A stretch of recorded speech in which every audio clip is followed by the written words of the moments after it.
Hello, I'm Paul, and over the next few minutes I'm going to show you how to use some of Photoshop Element's most useful and important tools to transform a fairly flat, slightly overexposed portrait shot into something that's much more punchy and dynamic and vibrant, with natural looking skin tones and a much tighter crop. And we're going to look at lighting, we're going to look at colour, and cloning out some spots, and also sharpening to produce our finished image. And as I say, I'm going to talk you through this step by step over the next few minutes. Okay, to get started, the first thing I want to do is click on elements_start.jpg. You'll find this on your video disk, and if it's not open, you can go to File, Open, to open it up. And the first thing you notice is it's a bit bright, a bit light and overexposed, and also a bit flat, it's looking in any sort of contrast. And the first thing we're going to do is create a levels adjustment layer.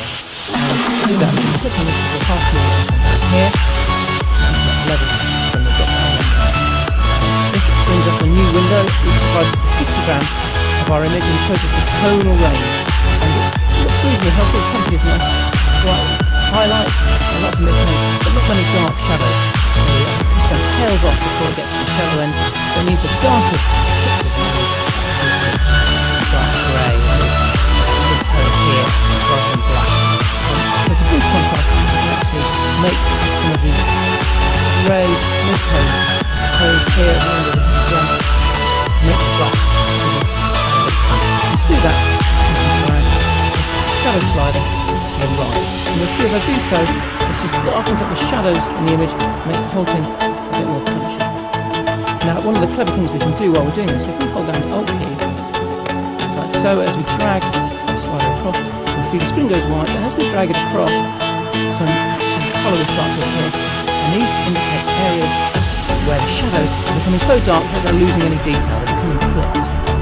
If we go too far, we'll get too many very black shadows with no detail in them. We don't want that. We want our shadows to contain some detail. I'm going to drag the slider until the coloured areas are just starting to go a bit red. It's starting to get quite obvious. At about 40. If I let go now and then click on this little eye icon up here, turn this adjustment layer and just click on and off and see the effect that change in there.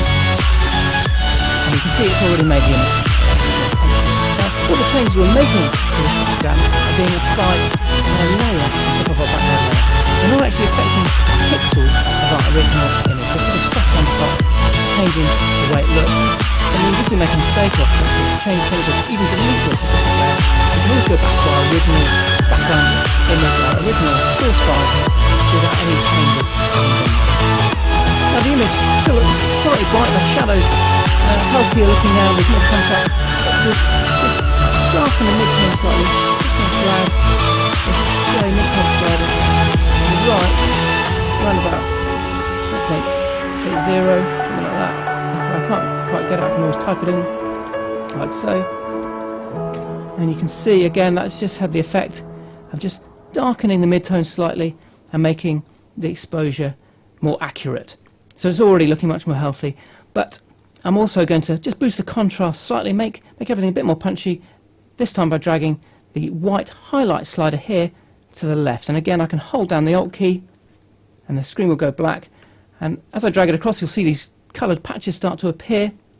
Now we don't need to worry about the background at the top. All these leaves here are quite blown out, and I'm happy for those to contain not very much detail because they're lit by the sun, they're sun dappled, and they don't need to contain too much in the way of detail. So if I hold down the Alt key I can see those starting to blow out, become clipped in the patches, and just as the model's arms here are starting to go red, again I don't need to worry about having too much detail in her arms. It's her face I'm interested in. I'm just going to stop there around about 240, possibly go perhaps 245, maybe a bit more conservative, like so, 244, let go, and there we have a slightly more punchy contrasty image. And you can see just by clicking on this eye icon here to turn this adjustment layer on and off what a dramatic effect this has had on our portrait already.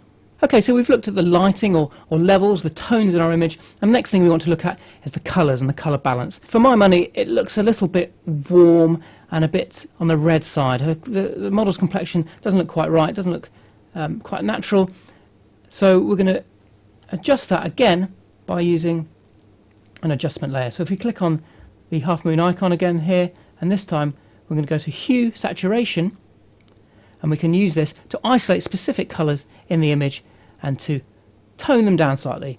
As I said, I think the image is looking a bit warm, a bit red, so I'm going to click on reds, and I'm just going to drag the saturation of the reds down to around about -20 here. And we can do the same for the yellows. Again, yellow creates quite a warm hue. I'm just going to drag the saturation of yellows also down to about -20, like so. And you can see if I click on this eye icon here, again this turns this new hue saturation layer off and on. If I turn it on, you can see the skin tones look much more natural, not quite so warm and ruddy. That's our before and that's our after. Now we can try some of the other colours here. Perhaps magentas, you might think there's some magenta in the skin tones, but you'll see if we drag the saturation slider to the left and right here to +100 and back down to -100, it makes very little difference to the overall colours of the image. So we know that actually magentas aren't playing a big part in our portrait here. And we could do that with the other colours, but I know from experience that these reds and yellows are what's needed to sort of just tone down this warm white balance we've got in our original shot. Okay, so that's the lighting sorted out and the colour balanced a bit more naturally. And the next thing we're going to look at is just cloning out some of the little blemishes in the model's face. And to do that, we're going to grab the zoom tool here. I'm going to zoom in until her face fills the screen. We don't want to go too far, that's probably about right. And then we're going to click on the healing brush tool here, or the spot healing brush is probably ideal for little spots. And we can then use the square brackets on our keyboard to make this smaller and larger. So it's a suitable size for the various spots we want to clone out. And what we find is if we just go over some freckles and spots, just click on them. Oh, one thing I've forgotten to do is select the background layer. The reason that didn't work when I tried to click on that spot is because at the moment I've got one of my adjustment layers selected, and I actually need to click on the background layer, my original image, so that I can clone out some of these spots. And you can see they just disappear as if by magic.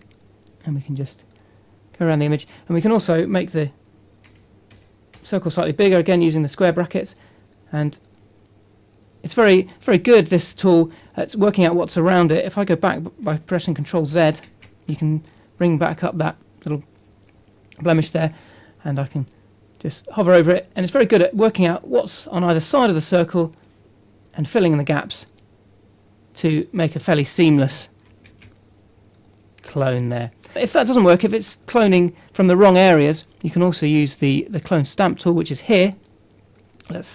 I'll give you an example. If I Ctrl Z to go back, to bring that back, if I go to the clone stamp tool and make it a bit smaller using the square brackets again, the left square bracket this time, I can hover just below the blemish here, hold down the Alt key to clone this area, and click with my mouse, and then lift it up and drag it across to here, and then click just to clone it out. Sort of more by hand. I'm not trying to let the computer work out which bits I want. I'm actually telling it which bits to clone out and put over the blemish. So there we go. We can just work our way around the image. You can either use the scroll bars here, or you can press the space bar on your keyboard to just toggle around, and then you can again, we'll go back to the spot healing brush, which is this one here, just to click out just some of these freckles, just to give our image a very polished feel. And once I've done that, I can go to Control 0 to zoom back out and bring my image full screen. And now we've cloned out some blemishes, which cleaned up a model's face. And the next thing I'm going to do is look at cropping in on my image slightly, just to create a more intimate and slightly more engaging portrait.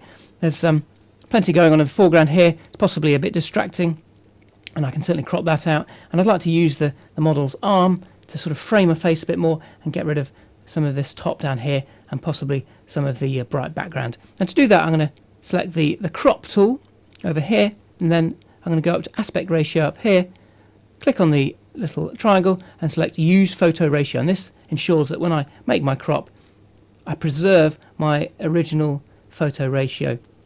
And you can see if I now drag these corners in, I can drag them in a lot or a little, and the original ratio of my photo is preserved. So I don't need to worry about making it a square by accident or anything like that. So I drag that corner in like so. Do the same with the corner down here. And then I'm actually just going to hover outside this corner up here to rotate my crop slightly and just drag it up. I'd like to just remove that little triangle of top there so I can use her arm to frame her face, and that looks pretty good to me. Click the tick to commit our crop. Looks much cleaner. Now, so we've looked at lighting, we've looked at colours, and we've looked at cropping, and the last essential thing you do to most images is to look at sharpening. And again, I'm going to make sure the background layer is selected, and to sharpen I'm going to go to Enhance and Unsharp Mask. In CS you'll find the Unsharp Mask command under Filter and Sharpening, but in Elements it's under Enhance. So it's Enhance Unsharp Mask. This brings up another little dialog here, little dialog box, and we can use this square that appears to click on any part of the image and get a sneak preview in our viewfinder.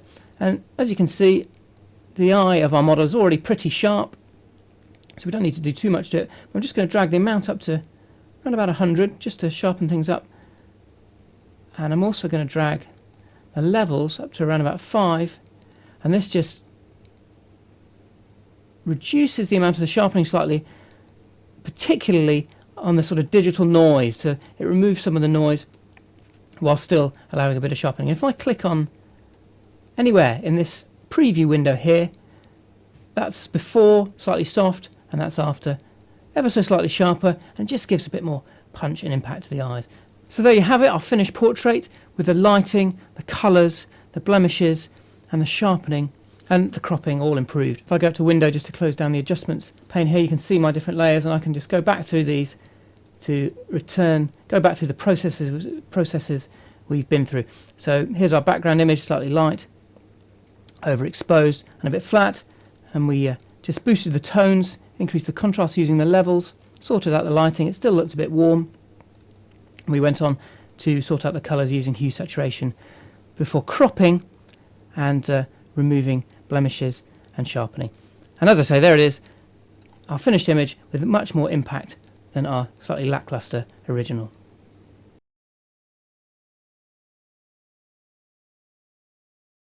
In this tutorial, we'll show you how to turn a modern photograph into one with a vintage bleach bypass look.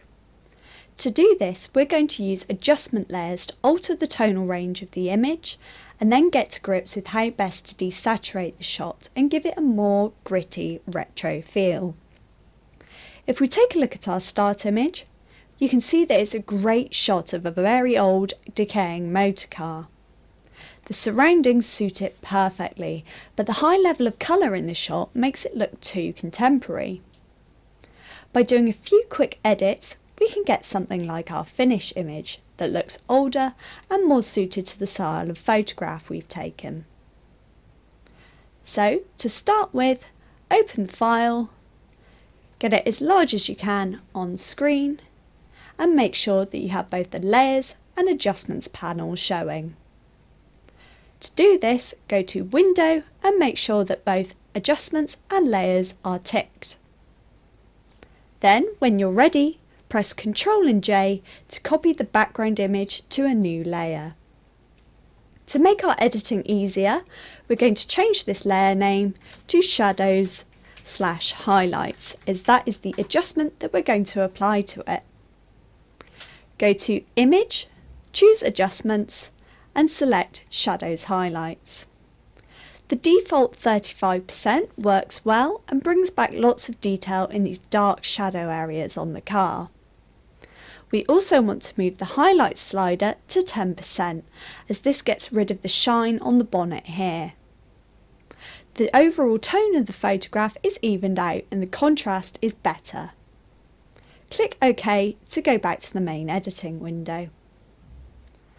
Now we're going to go to the bottom of the Layers palette and select the Create New Adjustment Layer icon and choose Curves from the drop-down list. As you can see, the adjustment window changes over, and what we want to do is plot a point just to the right of the centre and drag down so we can darken the sky and bring back some more detail in the muddy ground. If you want to be really accurate with your curves and replicate the image seen here, you can move the output box to 97 and the input box to around 148. As you can see, the ground and sky are darker, but this has also darkened our motor car. To bring back the detail, grab the brush tool, make sure that it's set to black, and choose a soft-edged brush around 200 pixels in size. Make sure that opacity is at 100% and that you have the layer mask ticked, and then brush over the motor car to bring the detail back in. Now, you don't have to be too careful with this, as it's just around the edges that we want to keep the colour, the darkness of it all. And if you have any problems, you can simply press X to switch to a white brush and brush the detail back in, and just keep going until you have an image that you're happy with, like so. When you're ready, we're going to create another adjustment layer. So click on the Create New Adjustment Layer icon, and this time we're going to select the black and white option. As you can see, the default settings are pretty good for this shot. But to apply them even further, we want to go to the drop down menu here and choose the overlay option. As you can see, this gives us a desaturated look, but with a good amount of colour still in it. This is very typical of the bleach bypass effect. So when you're happy, we're going to create another adjustment layer. This time, click on the Create New Adjustment Layer icon and choose Hue Saturation from the options. Now what we can do is move the saturation down to around -45.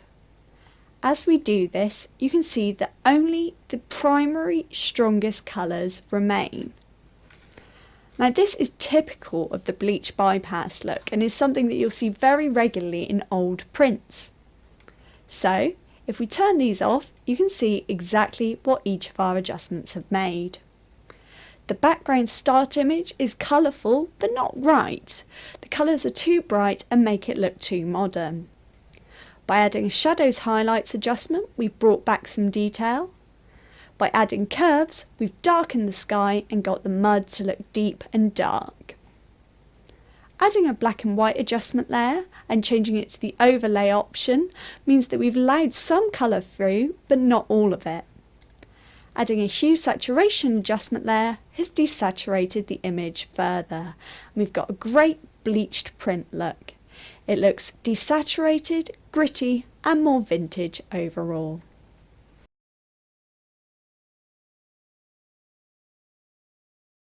Hi, I'm Angela Nicholson, and in this tutorial I'm going to take you through a few features of Adobe Bridge. Let's start by looking at the interface. We can see we have a series of panels on the left, in the centre and on the right. And at the top here we've got some basic layouts. I'm using Essentials at the moment, but if I click on Film Strip you can see we switch, and if I just click on one of these images it brings up into the preview. Metadata gives you all the information about the image, output, and then by clicking this arrow we get some other options. Keywords, preview, light table, and finally folders. Now probably the easiest and most commonly used ones are Essentials and Film Strip. I'm going to use Essentials. Now if I click on an image you can see that its preview comes up here, and I can zoom into that if I want to check sharpness. It takes a little while for the image in the loop, as it's called, to render. And then on the right here we've got the basic metadata information about the image. Now we can scroll down to see more of it, or we can click to see if there's any keywords. There haven't been any assigned yet. Back to metadata. And if I want, I can make this panel bigger. I can also pull in this side, make it bigger and smaller, and I could rearrange these if I wanted by just clicking on that tab at the top and then dragging it back up. And you can see at the bottom here we've got this slider going from small to large. If I drag it across I make the thumbnails gradually bigger and smaller. Now it's useful to have very small thumbnails when you want to scroll through images and find the one you're looking for, but you want a bigger one when you want to scrutinise the image. When you open up Bridge, click on the Folders panel and locate the drive and the folder that you're interested in, and that will bring up previews of the contents within the folder. If you want, you can add a folder to your favourites list. Simply right click on the icon and then select Add to Favourites, and now it will be easy to find every time you open up Bridge. Just go to the Favourites and there it is. If you like, you can add a folder to your favourites list to make it easier to find. Simply click on it in the Folders panel, then right click with the mouse and select Add to Favourites. Now you can see it's appeared in the Favourites panel, and it'll be there every time you open Bridge. Now I'm going to show you how to keyword images. You can do this using either the metadata layout or the keywords layout. I'm going to use keywords today. Now that the keywords panel has become visible, we can see that there are already 3 generic keywords. These keywords aren't especially helpful with the images I've got here, so I'm going to create some new ones, and all I need to do is click on this icon and go to New Keyword, and I'm going to call it Gardens. Now I'm going to create a sub keyword of gardens, and that's going to be flowers. Go back to gardens because I want another subheading, and I'm going to click New Sub Keyword Berries. Now I've created the keywords, I can assign them to my images. So I just need to select them and Control click, and then click flowers. And now if I click on these 2 here and click berries. So if I go, I can see that, click on each one, I can see that they're assigned to flowers or berries, and that's all there is to it. I can now use my keywords to find the images that I want. So if I click in this search box up here, I can type in flowers and hit return, and it brings up all the images with that keyword. One of the simplest ways to identify your favourite images is to give them a star rating. All you have to do is click on the image and you can see these 5 dots appear underneath. If you wanted to give that a star rating of 3, just click on the 3rd one. There we go. And now that's not got a star rating. Another way to give an image a star rating is to hold Control down and hit the number. So I'm going to select this one and give it a star rating of 5. There we go. And then perhaps this one might be a star rating of 2, so it's Control and 2. There, it's quite straightforward. Now we can use these star ratings to find the images from a whole group. So we use this up here, this icon up here, and we can show all the images with 2 or more stars. And all the unrated images have disappeared, just leaving the rated ones. It can be useful to give your images more inspiring names than the ones that the camera's given them. To do this, just select them and then go to Tools and Batch Rename. Where it says Project, you can type in whatever name you want. Perhaps here would be Plants or Garden. And then you can choose to include the original file name with preserved file name. You can also add additional text, and you can have a sequence number or letter if you prefer. I like to use sequence numbers.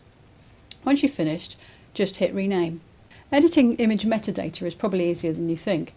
To do this, select the metadata panel and then click on the arrow next to IPTC Core, and then you can click on any of these and just add whatever details you want. So for example, you could put your name in here,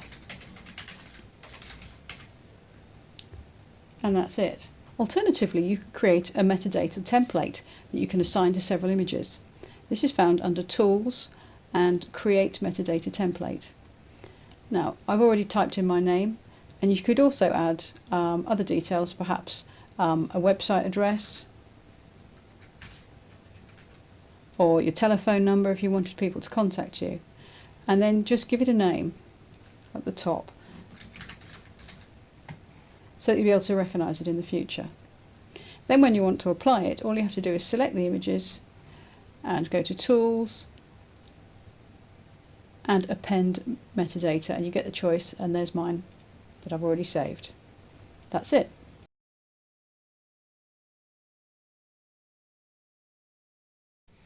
Hello, my name's James Patterson and welcome to this video tutorial. I'm going to show you how to create this image here using a variety of different selection techniques. So I have several start images here that we'll be using, and we'll bring them all together to come up with this finished effect. So let's escape out of review mode there in Bridge. Then we'll go ahead and open up our selections cutout PSD and our selections BG.jpg. Let's double click on those two to open them into Photoshop. So here we have our girl whom we've cut out using the Refine Edge command and the pen tool, and you can find out about that in our previous 2 videos. Let's grab the move tool over here in the tools panel, then let's check auto select and show transform controls, and we'll click and drag her up to our selections BG image and down into the image, then release to drop her on top of our background. Then we can use the move tool to position her exactly where we want her.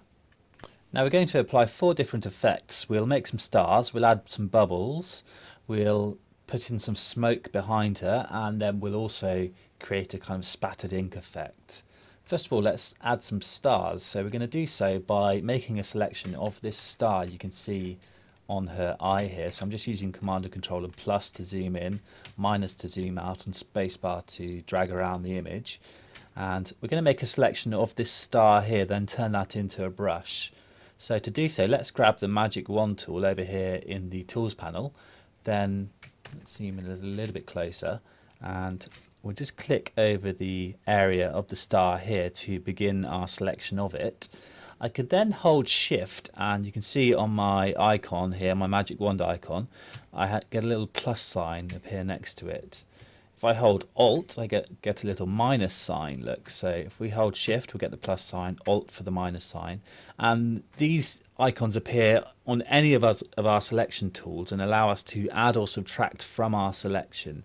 So let's hold Shift to get the plus sign, then we can click over the rest of our star here to select it. You can see I've also selected this area here, which I'm not after, so I'm going to bring the tolerance of my Magic Wand tool down to about 15, and then let's hold Alt, which brings up my minus icon. Then I can subtract from that selection, so I can continue clicking around this area to subtract all of these parts from our selection, just like this. When you have all these little bitty areas of your selection here, you can switch to the lasso tool, and again I can simply hold Alt and drag around those areas to deselect them. Let's go back to my Magic Wand tool. Let's zoom in a little bit closer, and let's hold Shift again and continue adding to that selection. I don't want a perfect star, that looks fine to me. So next let's define this selection as a brush. So we can do that by going to Edit and Define Brush Preset. Let's give it a name, we'll call it Star. Let's hit OK to apply that. And then if we select our brush tool here in the Tools panel, then go up to the Brush Preset Picker, you can see that our star is selectable among the list of brushes here. And then let's click on the Create New Layer icon here in the Layers panel. Let's hit Command or Control and D to deselect our selection there. And then we can select a colour for our brush. Let's choose something similar to the colour we have here, but maybe make it a bit more colourful like this, and then we can click to draw exactly the same shape as we've made with our selection there. Let's just undo those. And you might think that the selected star is pretty rough looking around the edges, but that actually works really well for this effect. Let's zoom out slightly by pressing Command and Control and minus, and then we'll click on the Toggle Brush Panel icon here in the options bar. And here we can set various characteristics for our brush. So if we highlight the shape dynamics here, we can move the size jitter. We'll bring it up to about 70%. And then let's bring the angle jitter up as well to about 50%.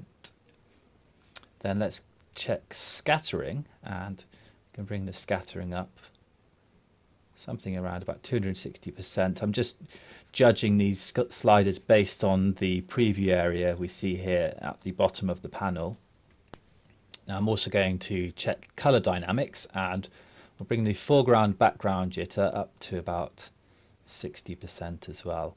For this to work, I need to select a background color, so I'm going to click on my background color here, and we'll choose a nice blue here, sample from the eye makeup again. Let's hit OK to apply that, and then let's dock my brush panel over here with my layers.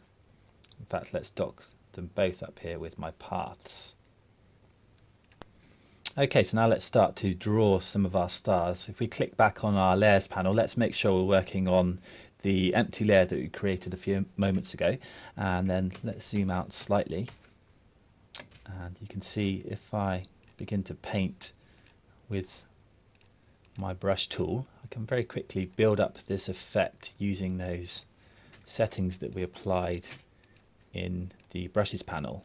You can maybe resize your brush for a few larger stars if you like. Kind of draw, if you swipe quickly, you'll get kind of a different effect. You can see how very quickly we've created that cool but random effect with those stars. And of course, as we're working on a separate layer here, we can click on our move tool here, and then if we click on the bounding box here, we'll enter our transform mode. We can then right click and go to warp, and I can use the warp controls to just mess with the shape of my stars a little bit more if I like. Let's hit enter to apply that. And we can add more stars if we like, just by going back to our brush and then selecting the star again. We also need to save the brush if we want to go back and use it at a later point. We could do that by clicking on the player icon here in the brush preset picker, and then if we go to the preset manager, then we can highlight our brush and go to save set, and we'll call it star.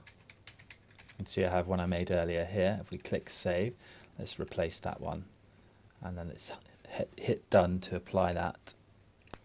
And that's our star effect finished. Next we'll add a light streak effect, which is a very simple technique. We'll start by clicking the add new layer icon here in the layers panel. Let's give this layer a name, we'll call it streak. And then we'll use the polygonal lasso tool for this technique. Now I can use the polygonal lasso tool just to give me a really simple shape. I'm only really interested in one straight line, which is this section here. I can then grab the brush tool, and we're just going to use a simple soft edge circular brush with our foreground color set to white, and then let's just use the bracket keys to resize our brush. I want a very large brush that kind of only slightly overlaps my selected area, just like this. I can then just click once, and you can see if I deselect by pressing Command or Control and D, I have this cool looking shape that kind of looks like a streak of light. I can use the transform controls to resize it just by moving the corners of my bounding box here, and then I can also press Command or Control and J to duplicate it, and then let's move my duplicated layer over to the side slightly. So you can see I can build up this really cool effect. I can also press Command and Control and J again to duplicate the layer again, and then I can rotate it so I get this kind of crosshatch effect. Let's hit Command and Control and J again, and then just finish off my crosshatch like this. And I'm quite happy with how that's looking, so I'm going to hold Shift and click on my original streak layer here in my layers panel to highlight all of those layers, then hit Command or Control and E to merge them all into one. And then once I have that layer defined like this, I can hit Command or Control and J again to give me different copies, which I can then, if I hold Shift, I can resize in proportion from the corner of my bounding box here, and I can just make different layers like this, position them in different places to build up this effect for kind of a cool streaked light effect in the background. And let's just press Command and Control and 0 to zoom out and see how that's looking. And I think we could do with a couple more. So let's duplicate our layer again and move this layer over here. I'm holding Shift and Alt to resize from the midpoint of my layer, so that just helps me out when positioning these different elements. And of course, the beauty of working on different layers is I can always reduce the opacity to lessen the effect here and there. Just bring the opacity down over here as well. And maybe a couple more. Let's put one over here as well, nice and small. So really, with all of these effects that we're creating, we'll make the original and then use it in different ways around the image, and this allows us to build up the overall effect really quickly. And before we go any further, I'm going to click on the icon here in my layers panel to create a group, which will then put all of these light streaks in. So let's just call it streaks. And then I'm going to hold Command or Control and click on all of these layers and then drag them into my group. And this way I can just tidy them all away. And I just want to reuse one of my streak layers a final time. Let's change my auto select group up here to layer, and this allows me to click on layers within my group. Let's just hit Command and Control and J to duplicate that streak there. I'm going to move it behind my girl layer here, and then I'm going to resize it quite dramatically, something like that. Then I'm going to change the blend mode to subtract to give me this kind of nice graphic effect on the background. Let's maybe move it slightly somewhere about there. I think will look good. Okay, so next we're going to create an ink spattered effect that will mask the body of the girl. So we'll do so by going back into Bridge and opening our Selections Ink JPEG into Photoshop, and we need to be able to access the Channels panel, which we can do by going to Window and Channels.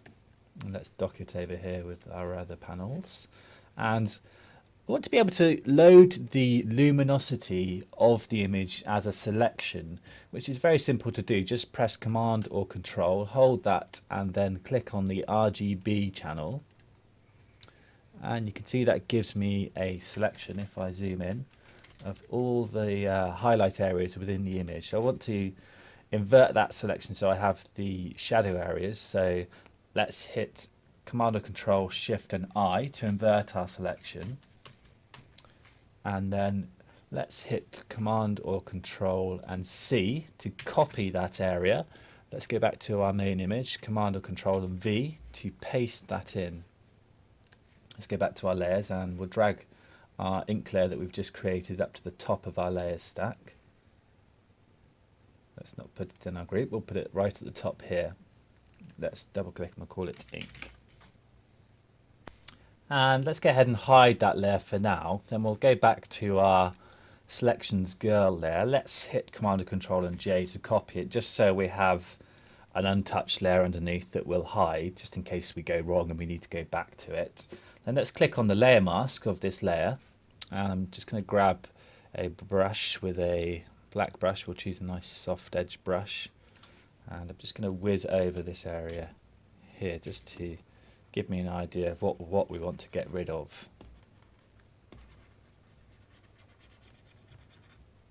Just like this. I can then just use my lasso tool if I like to quickly whiz over the rest of this area and hit Alt and Backspace to get rid of it. Then Command and Control and D to deselect. Next, let's go back to our brush tool, and I want to sample a colour from her skin here. So I need to make sure I'm working on the image thumbnail rather than the layer mask thumbnail. So I'm going to click on the image here and then hold Alt and select a tone in the skin here, something like that, a nice mid-tone. Then let's go to my ink layer.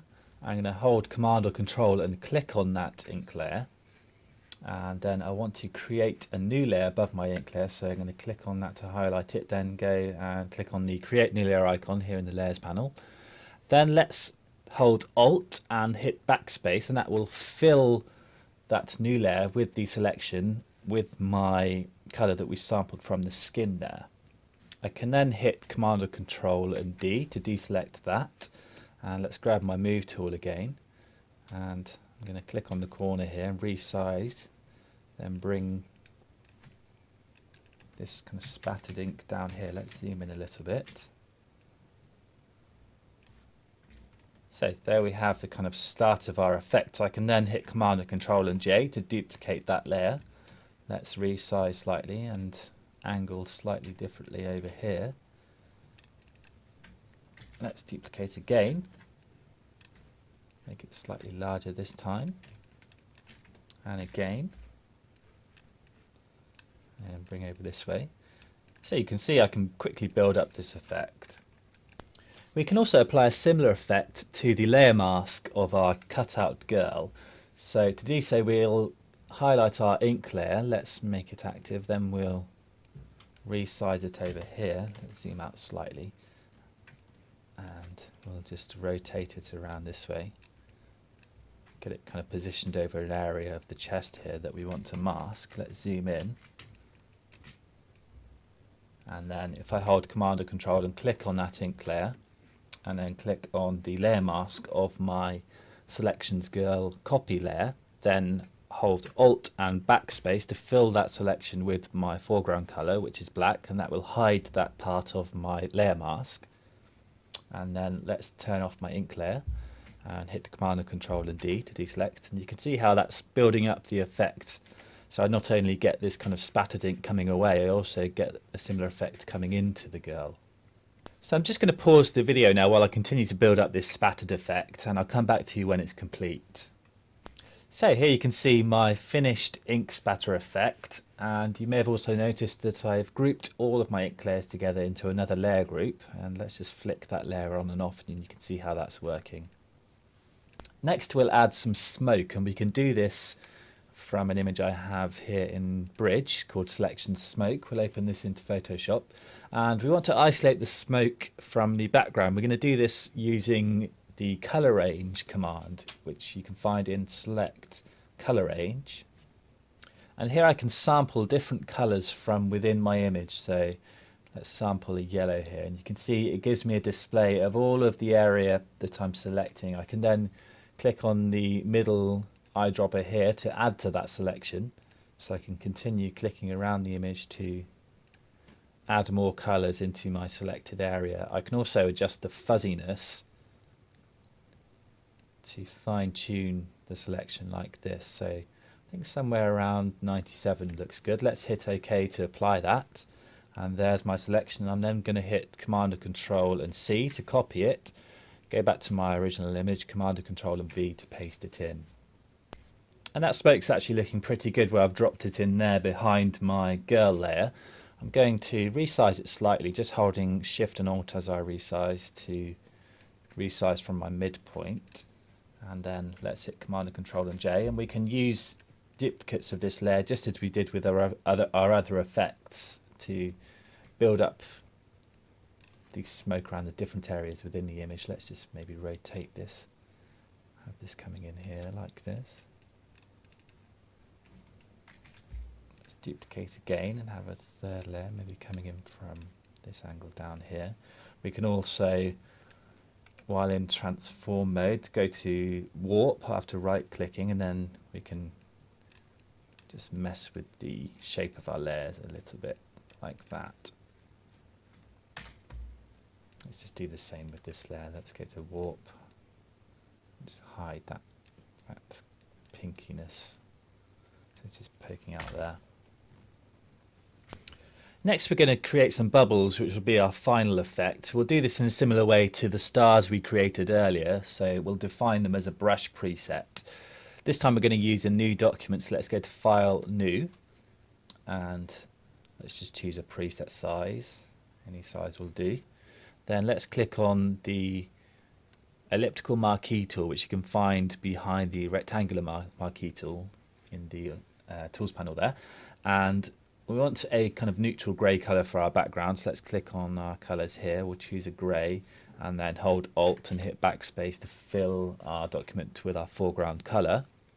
Then let's hold Shift and drag with our elliptical marquee tool to form a circle like this. Let's click on the Create New Layer icon here in the Layers panel, and then let's hit D to reset our colours and X to flip them so we have white as our foreground this time. Then Alt and Backspace again to fill our circle with our foreground colour. Let's hit Command or Control and D to deselect that, and then we're going to create the effect of a bubble by using different layer styles. So let's click on the layer style icon here in the Layers panel, and let's just go to Blending Options. So first of all, let's bring the fill opacity down to 0, and this means we can hide all the pixel information on that layer but still apply our layer styles to it. So we'll apply a drop shadow, and let's just have distance 5, size 5, and a nice dark colour. and inner shadow with the same settings, distance 5, size 5, with black as our colour with the blend mode set to multiply. And then let's choose inner glow, and let's select white as our colour and bring the size slider right up until we get a nice amount of inner glow that kind of suggests the shape to our bubble, something about 158. That looks good. Let's hit OK to apply that. Then let's click on the create new layer icon here in the layers panel, and we'll use the brush tool with white as our foreground colour. Just going to very quickly paint a shape that suggests a reflected area in the bubble. Doesn't need to be too good, something like that looks fine. Then let's grab the move tool, let's click on the corner of the bounding box, then right click and go to warp. I'm just going to warp this shape slightly so it looks more kind of circular. Let's hit enter to apply that, and we'll also just lower the opacity of this layer so that it kind of fits in with the rest of the colours. Let's just drag to the right slightly, that looks good. Now to define this as a brush we need a perfectly black background, so let's click the background, then hold Control and hit backspace to fill it with black, which is our background colour. Then let's go to Layer and Flatten Image. Then let's hold Command or Control and hit I, and that will invert our colours. Now we can make a selection of our bubble area just using the rectangular marquee tool like this, then go to Edit and Define Brush Preset. Let's call it Bubble. Let's hit OK, and then if we grab our brush tool and go to our brush preset picker, you can see our bubble has appeared amongst our list of brushes. Next, let's go back to our main image, and we can use the brush tool and select our bubble brush, and then we can change the settings in the brushes panel to help us out. Let's go to shape dynamics and we'll set the size jit up to about 80%.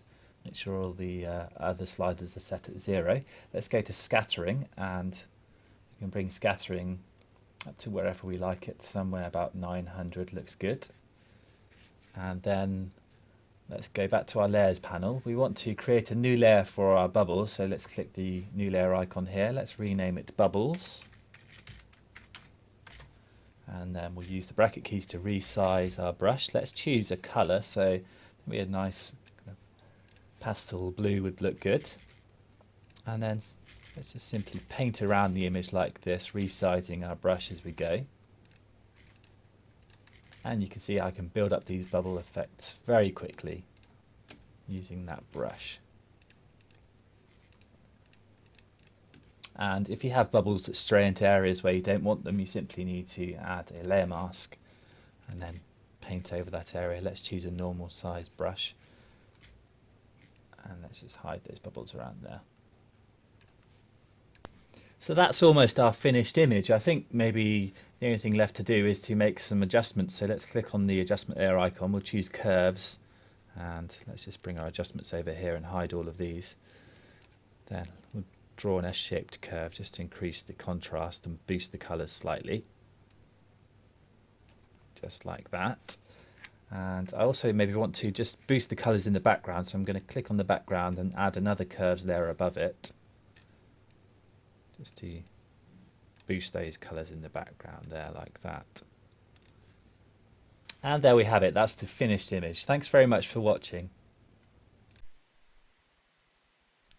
In this video lesson we're going to transform this portrait by combining it with a landscape, and we're going to create a romantic image that's inspired by the French art house movement, particularly a film called Betty Blue, which many students would have this poster on their walls in the 80s in their halls of residence bedrooms. So it's a very popular poster, and it's very evocative of a romantic French film. And you can see here that we've silhouetted the location at the bottom there, and we've created a high key effect as well using adjustment layers which we've clipped to the portrait layer, and we've also created a striking monochrome version of the girl, because then we can use blending modes to make the darker parts of the layer disappear and blend with the graduated sky, which is also created from scratch using and modifying Photoshop's gradient tool. And we've got a little bit of grain there to add a kind of poster effect, just to make it look less clean and clinical, less digital if you like.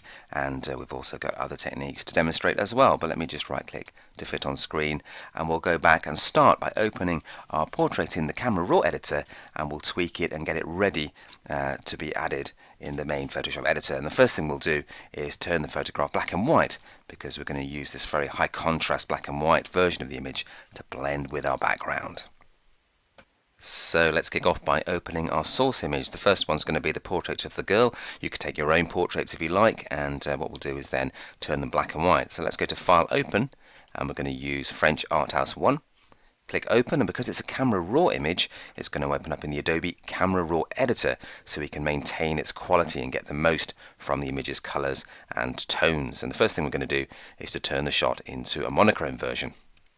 So to create a black and white version of our shot, we could just drag the saturation slider to the far left to desaturate it, throwing out all the color information, but the girl isn't really standing out from the scene there. We want to lighten her skin, make it glow, and get a better contrast between the skin and the darker areas, because we're just going to be able to see the lighter areas when we blend them in the main image later on. So I'm going to take this back up to 0, and I'll show you a much more effective way of getting this nice glowing white version of the girl. So what we're going to do is use one of the coolest things in the Camera Raw editor, which is the HSL Grayscale tab.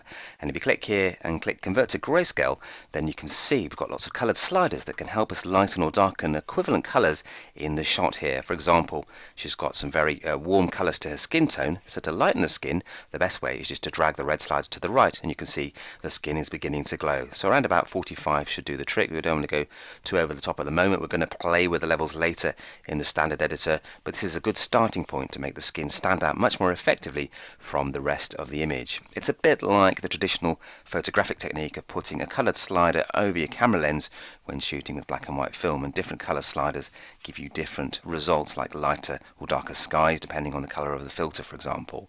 So a very powerful tool and a good way to lighten our particular actress against the rest of the background. There aren't really any other colours to play with in this particular shot, so what we'll do is click back on the Basic tab and just tweak the contrast a little bit more.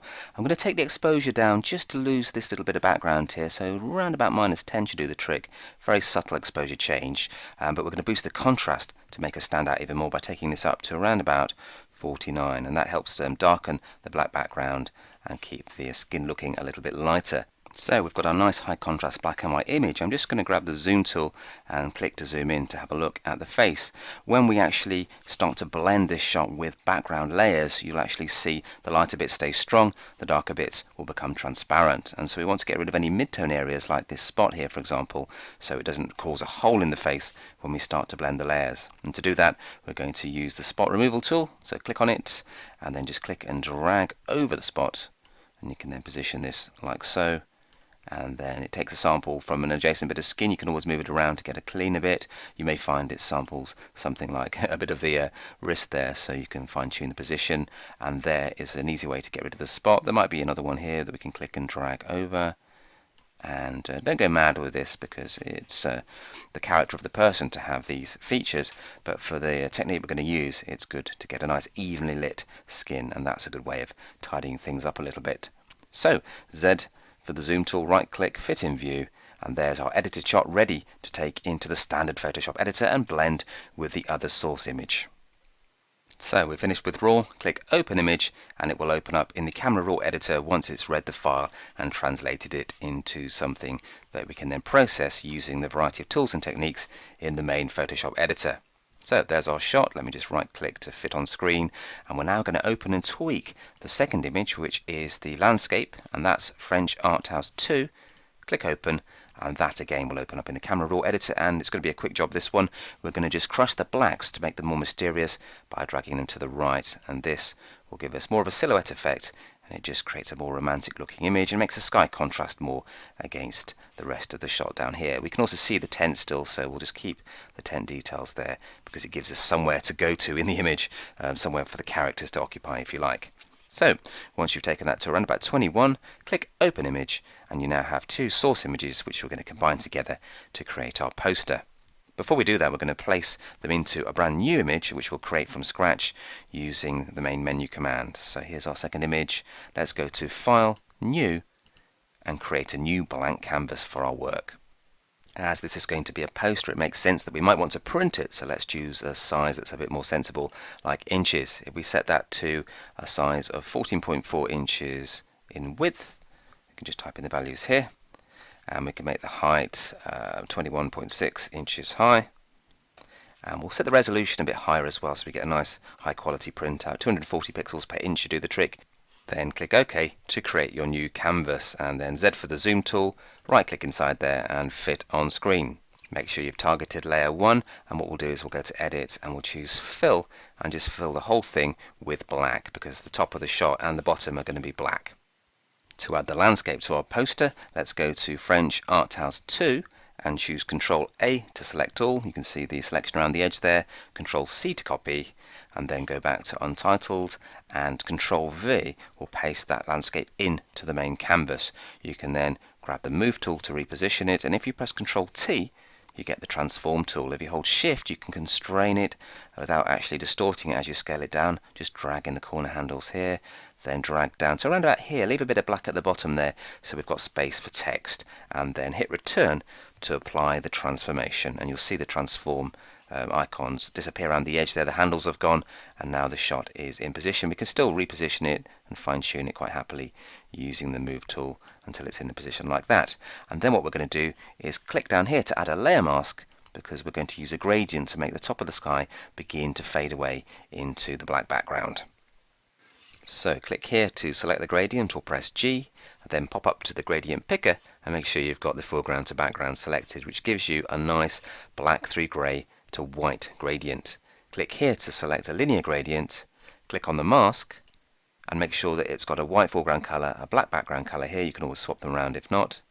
And then if you click and draw up on the mask, it will actually then draw a gradient on the mask which will make the attached layer become transparent towards the top here.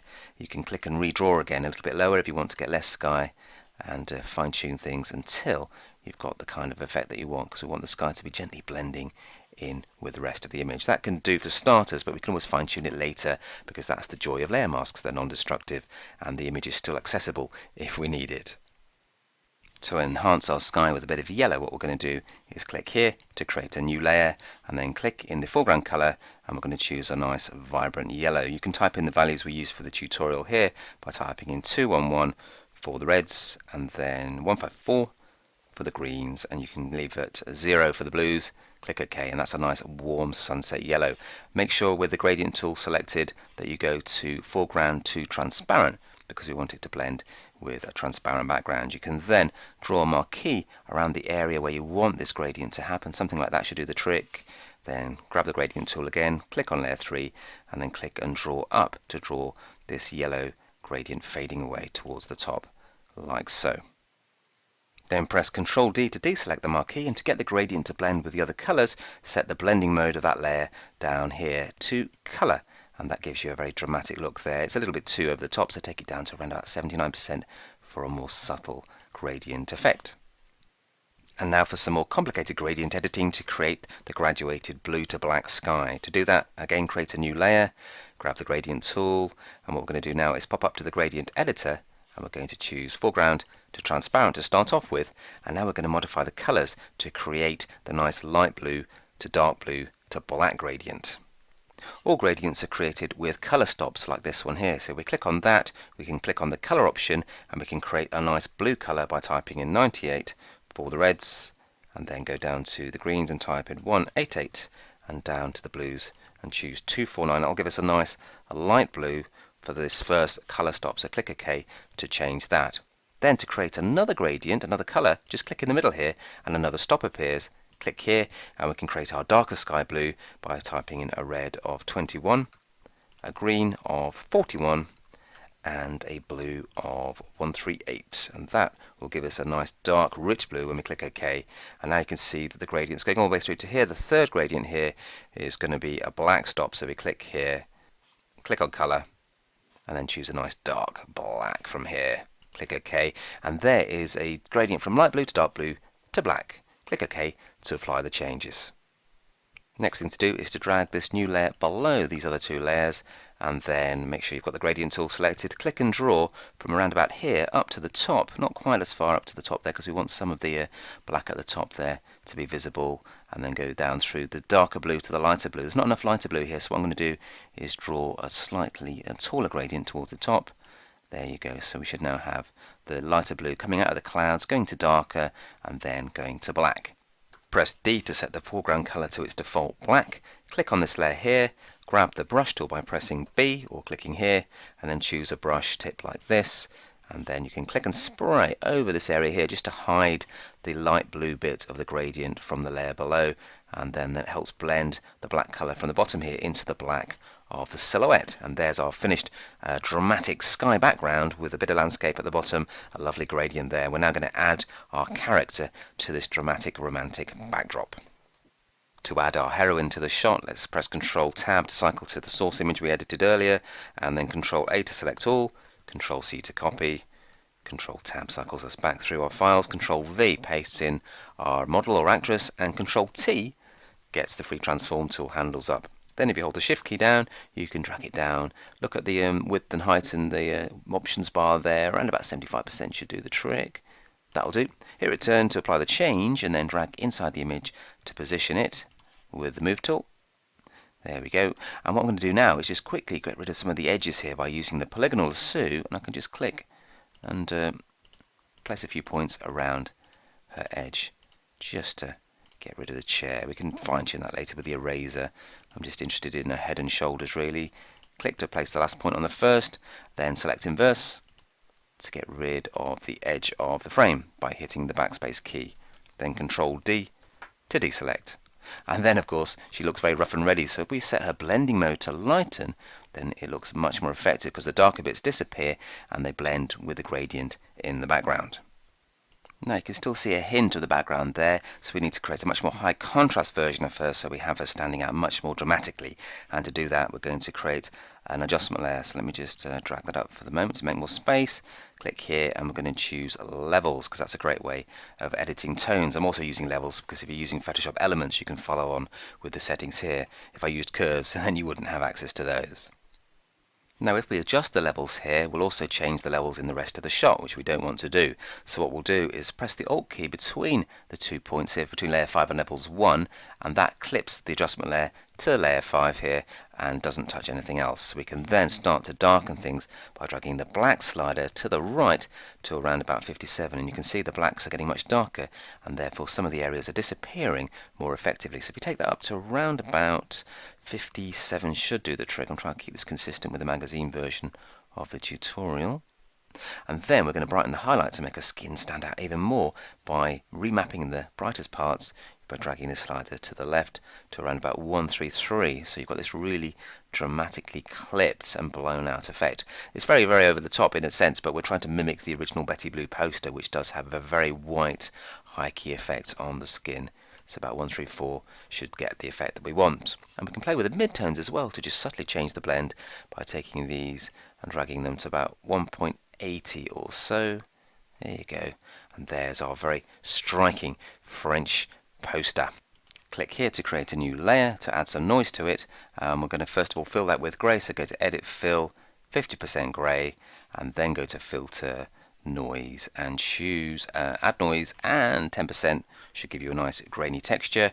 Click OK, and you can change the blending mode to Overlay, and that will then give you a nice blend with the noise. It's just Control Plus to zoom in, and you can see the grain effect there now, so we can take the opacity down a little bit for a more subtle effect, maybe to around about 87% or so. So there's a nice grainy noise effect. Z for the zoom tool, right click, fit on screen. We can then see things like a bit of the chair there, so click here, press E for the eraser, and then the right square bracket gives us a larger brush tip, and we can just get rid of problems like that. While we're on this layer, Control T gets free transform. I'm just going to drag outside there just to rotate her a little bit and straighten her up. Hit return to apply the final change. So there you have your French art house poster. I'll just expand that a little bit to show you all of the layers. We've got a gradient that we created by modifying the gradient tool. We crushed the blacks on this landscape to create a silhouette effect. We've got layer blending, allowing us to actually get rid of all the dark parts of this layer and reveal the whiter parts, which we've exaggerated using an adjustment level that we've actually clipped to this particular layer here. And we've finished off with a bit of grain just to make it less clean and clinical and digital. And there is our finished French art house inspired poster.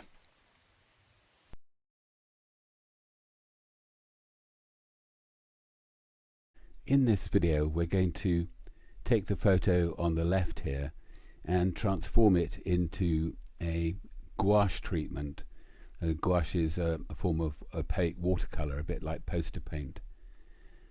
We're going to use a tracing technique where we sample colours from our original source image, which will obviously be the photograph on the left, and then apply them in free brushing onto our target image, which is the painting that we're developing.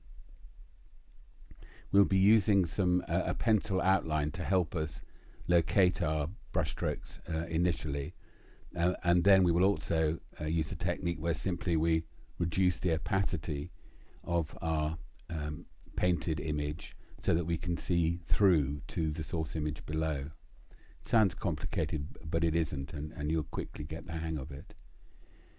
We're going to be using straightforward brush presets, but they do use pen pressure to control size, so you will need to use a digital tablet for this project.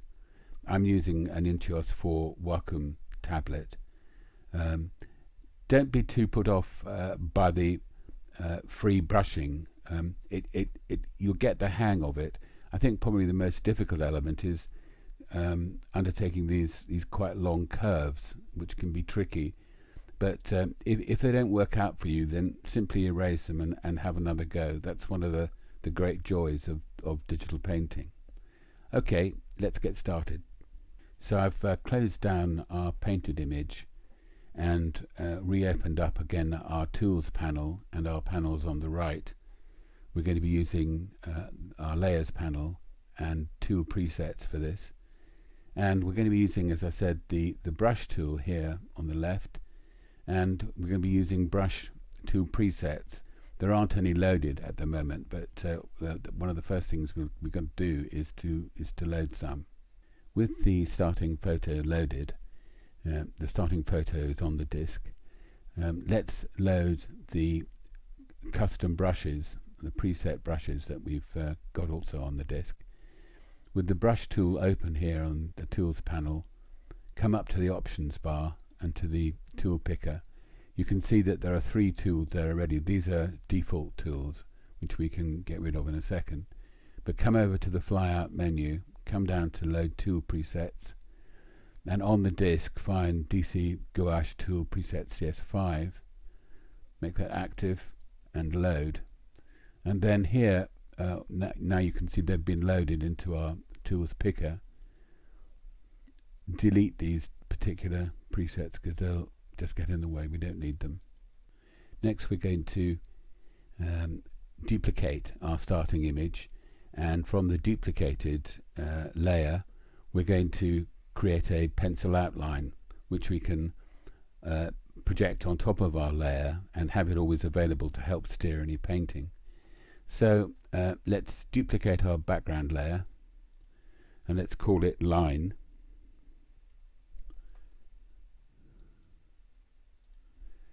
And to make the line drawing, come up to filter, down to stylize, glowing edges,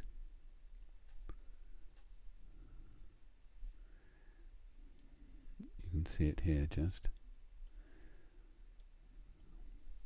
and use these settings: edge width 3, edge brightness 5, smoothness 8. We need to have reasonably solid lines so that we'll be able to see them as we paint, and click OK. Now come into image at the top here, adjustments, invert. Now we want to make it a black and white image, so again, image, adjustments, down to the bottom, desaturate, and we have a reasonable pencil drawing. But for our purposes we need something a little bit more distinct. So again, in image, go to adjustments, levels, and increase the shadows end a little, but also to clean up some of the graying, that is the sort of the lighter greys, which we don't particularly want. Move our highlights over to a value of about 237. So we've lifted our shadows up to 20 and given our highlights a boost to about 237, and click OK. And finally, to make this visible in due course, change the blend mode for our line layer to multiply. Now we need to create the layer we're actually going to paint on. So make the background layer active and come down to the bottom here of the layer stack, or the layer panel rather, and on the right hand side create a new layer, and just close down the line layer so we're not seeing any of it. And for this we want to choose a color that's a medium grey brown, because this will make it easier to check values, highlights and shadow areas. It's too difficult if you use white paper. It gives you a misreading really of shadows and highlights. So let's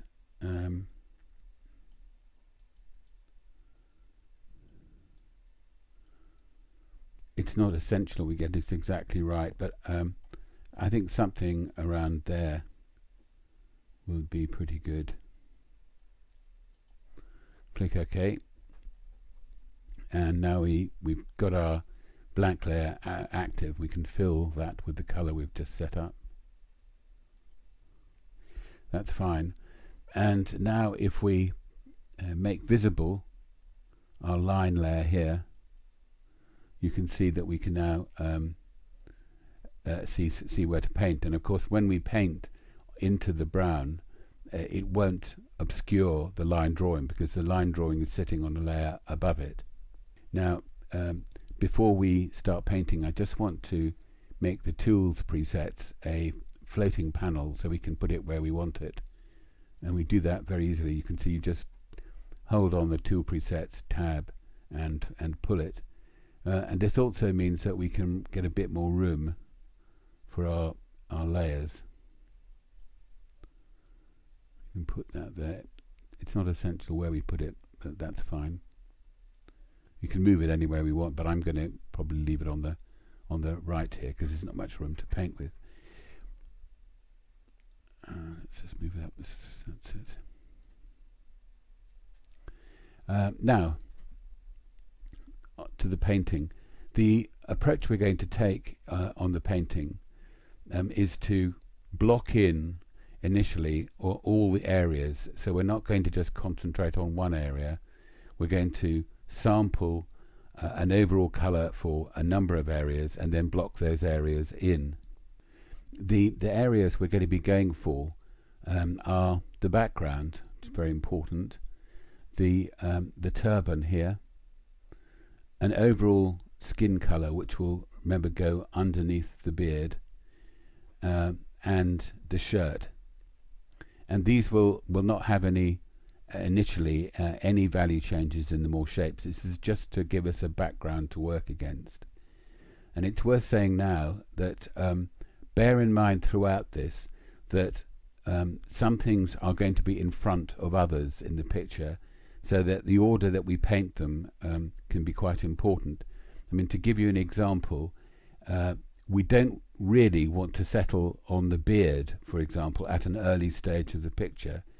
We can indicate it, but we don't want to settle on it because the through the beard here, the hairs, perhaps I can show you this easier here, through here on the shirt you can see that there are darker and lighter areas, so it would be better really to try and establish the shirt first and then add the hair on top of it, and that's true in a number of areas. For example, for the beard round here and the background. So it's sensible really to think that we're going to be working, broadly speaking, from back to mid to front. Okay, so to actually get painting, let's start with our background. Come up here and select the color picker. Now we've got it here. You can see it's now down here in our color picker. It's not essential that it's right, but let's just check that. Yes, that's fine. And then we make active our layer, our painting layer, and also make the line active above it, the line layer. So now we can start painting in. We've got our brush tool active now. Let's choose the gouache 100 size. In fact, we can get up to 172. And let's get that in.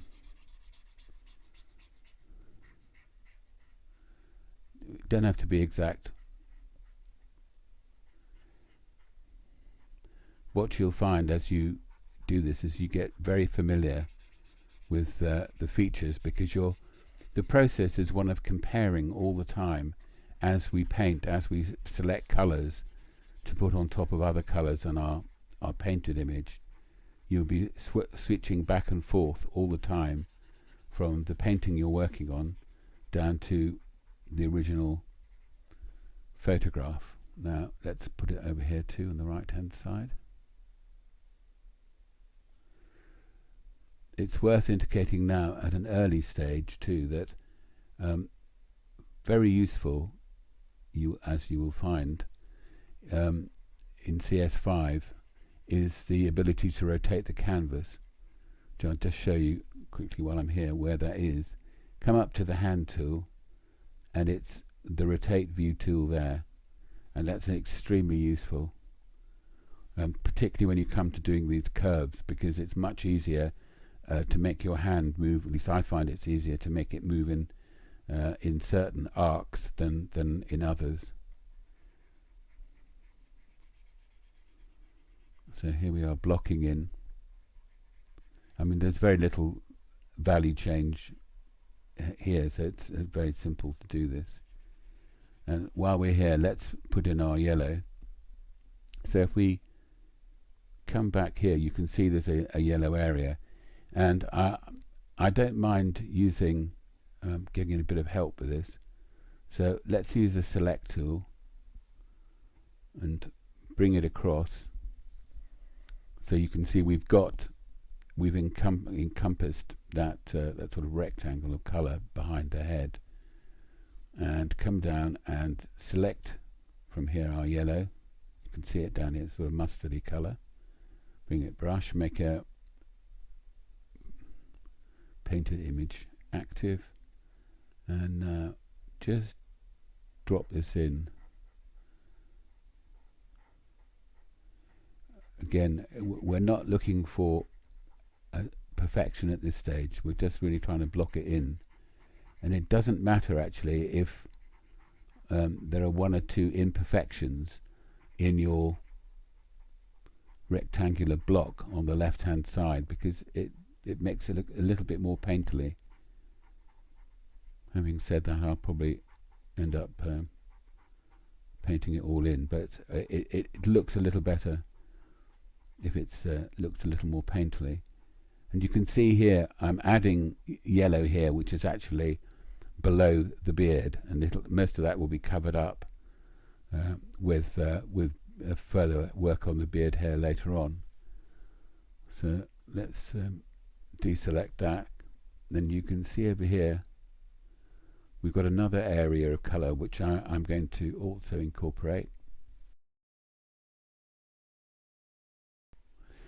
So that's our background blocked in, and now we're going to block in our other colours.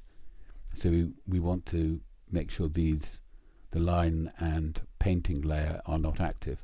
It's important that the the line layer isn't active, because you can see it can just change the value of what you're looking at. So when you're sampling, make sure it's not active. So on the turban, let's do that. Let's choose a sort of in the range a mid blue here, which we've now got active here. It's sort of purpley blue, and we can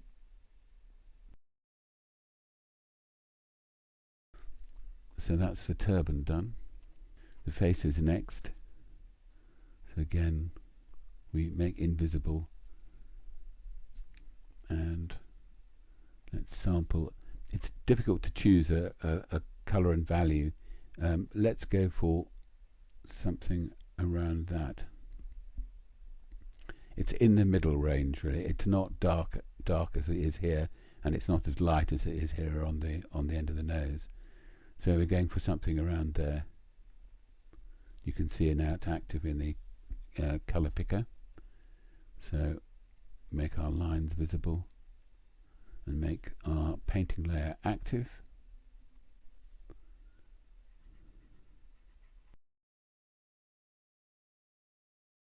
And now let's do the shirt. Choose the picker tool. Something mid-ish, I would think would be about there probably.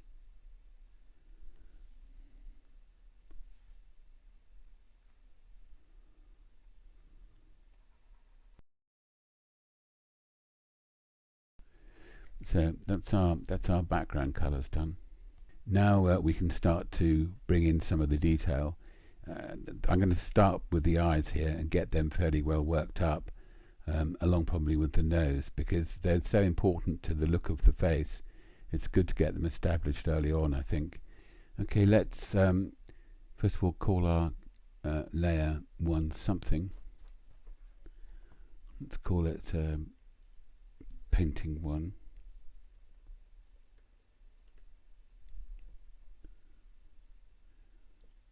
And let's duplicate that layer and call the new one painting 2. And then you can hide that one. And so let's get started on the eyes. So let's come back here and let's start with our dark inner areas of the eye. So what we need to do is sample here. This is the area we're painting on. Need a much smaller brush.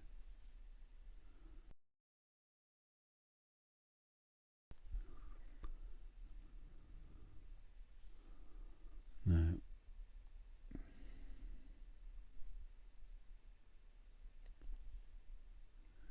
again here, I'm going to paint in a larger area. I'm going to use a 75 brush, I think, here.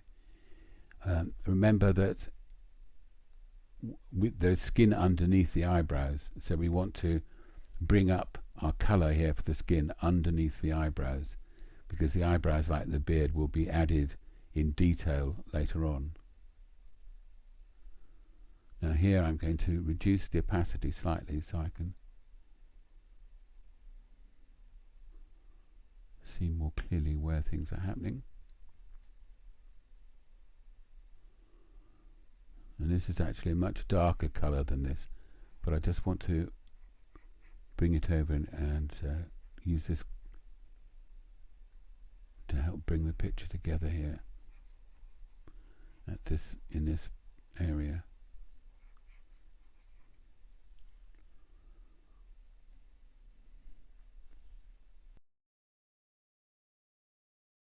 And so here we are with the eyes and the nose completed up to this stage of development anyway. We haven't gone into establishing all the detail, but the main features are there. Okay, using the same approach of flipping between our 3 key layers, the line layer on top, our painting layer, and our background layer for the source image, we're going to work now on the forehead and cheek areas. These are quite difficult areas because the value and color changes, the hue changes, are quite subtle. But sampling from our source image, we should get there okay. So let's get started on those now. We'll have a look at the forehead first, I think. Now let's establish a sort of middish colour here.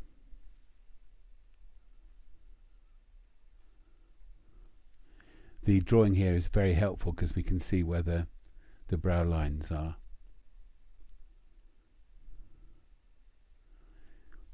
So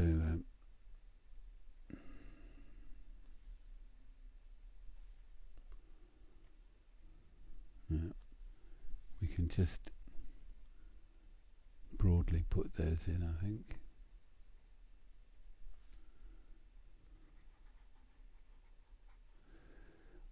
Again, this is just a first shot to establish some slight variation in the colour and values.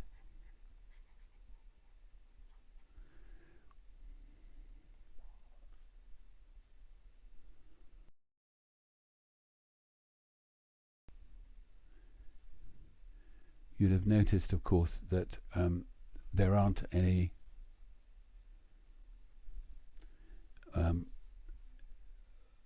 there's no use of the paint at anything other than full opacity. I mean, this is because we're going for full opaque gouache, and so one simply doesn't get washes in any sense with gouache used in that way. So if we want to create changes in value, we need to superimpose or jut up against one color next to another, or overline it over painted. Now we've got the forehead and the areas of the cheeks pretty well covered. We're ready to move on, I think, next to probably block in the beard a bit. Just before we move on to that, I mean, you can see that when you move in and look quite closely at the paint work, it's very loose. I mean, and one could, of course, tune it up further and make the detail more evident, and that's really a judgment for you if that's what you want to do. We may do more of that on this particular image before, but this level of detail is fine for the kind of gouache sketch that we're looking for, though we may need to do one or two changes to make the features a bit stronger. Okay, well, first of all, let's just put in what we can see of the mouth, because the hair goes over this, so we need to just quickly establish this.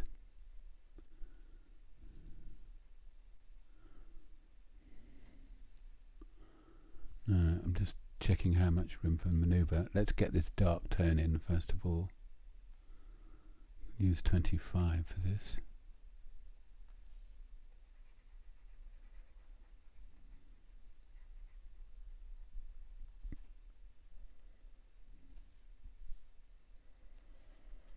There's a surprising number of different colours in this.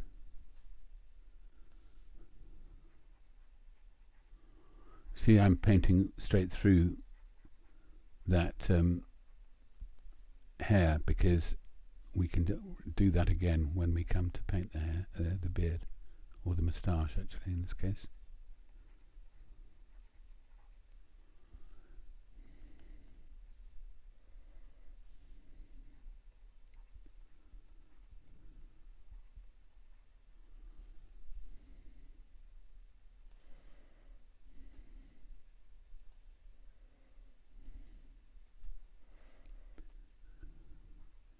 it is very, very important, even in a small area, where precisely you sample your colour from, because pixels being what they are, only the smallest distance can make a big difference.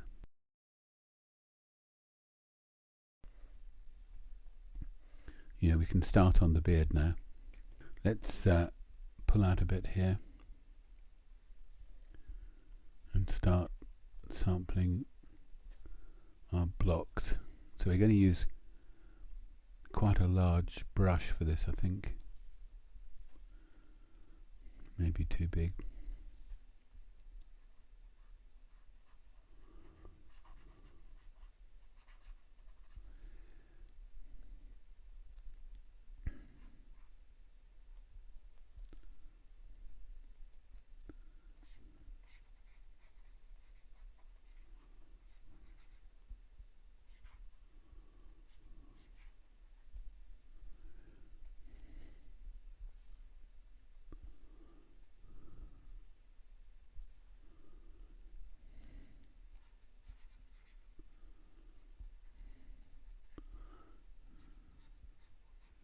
We'll have to pull back a little of the detail that's been lost in the photograph when we come to do individual hairs.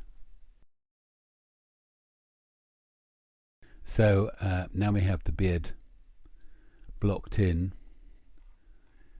It's quite rough, but you can see that there's a lot of counter movement, counter change in the light on dark and the dark on light. And we'll enhance that further later on in the process when we begin to put in more individual hairs. But now it's time to get on to the shirt.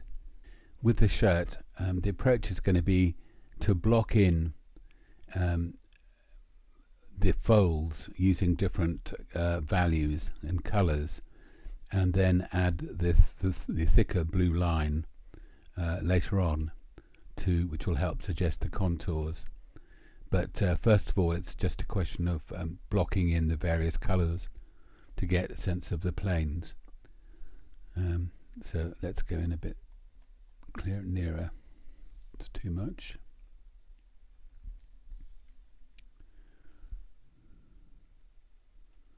Right.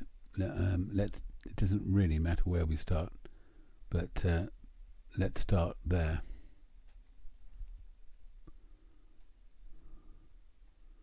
So we can see it, and I think we probably want to, yeah.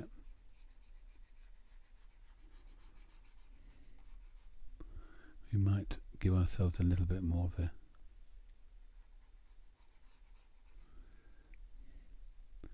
Now you can, what you want to do here is to keep checking back and forth that you're getting the relative brightness, the value of the blue correct. And for example, here there's a darker fold, so here we just introduce that,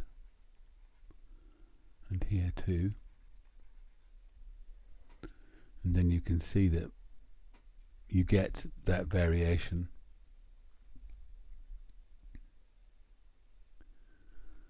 About 30, that'll do.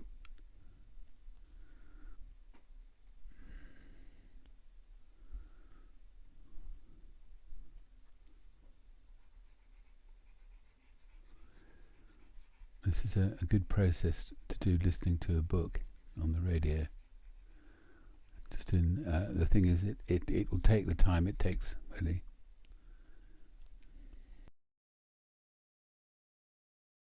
So that's finished the blocking in of the shirt. You can see the effect you get. These changes in values create a sense of folds. And that'll be increased when we add in our the actual blue lines here, which I think we'll do now. So to do that, first of all, let's sample a reasonable blue. That's not bad. And what we need to do is choose. This is where the rotate function really is very, very helpful indeed in CS5, because these lines are difficult to do if you can only approach them from one angle.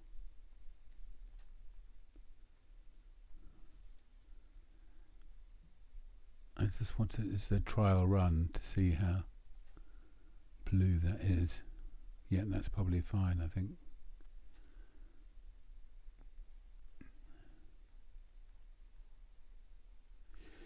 Now, this is a sketch, so I think we have some latitude about how exact we make these.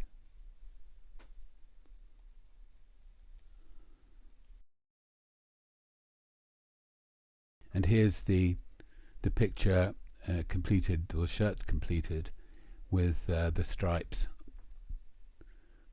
They do help to create the optical illusion of contours and folds. And now we can move on to the turban. The strategy with the turban is going to be to block in areas of tone change, like these darker and lighter areas of blue, and then to add in the defining lines, not necessarily all of them, but add them in towards the end when we've got most of the values established. I think we'll probably try not to use black for our lines here, but we'll use a dark blue. So let's get started. First of all, I'm going to rotate the picture to make it easier to paint in these curves. And let's bring up the magnifying glass. Now here I think we're probably looking, let's get our first colour. And now the last bit of painting is the hair, the eyebrows, finishing them, and of course the beard. So let's get started on those. First of all, I want to get rid of the slightly greenish tint that's in some of the hair here in the beard. You can see this, that there is a greenish tint here. If you use the colour picker, you can see although it's at the neutral end of green, it's still green. So what I'm just going to do is use the adjustments, or image adjustments, replace colour, and just sample that particular green and push it over to make it more neutral. We're desaturating it quite a lot. And I can see another bit there that needs to be treated. Up there. Let's take that back too. Okay. I'm going to duplicate our painting layer.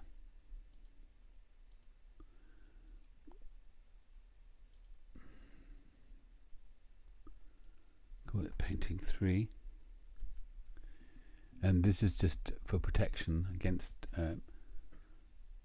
problems we might have painting in these hair, the beard and the eyebrows. Now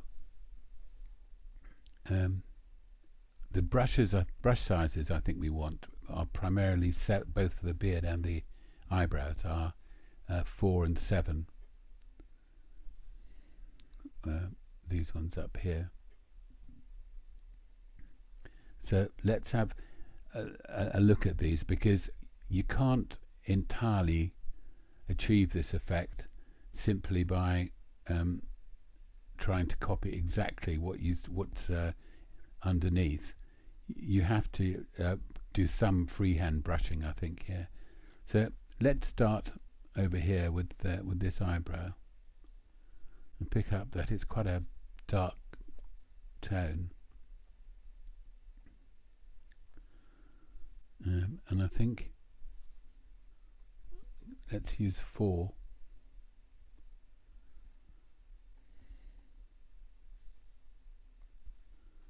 You can see that the eyebrows are pretty extravagant. Let's just see what effect that is happening. Yeah, that's okay.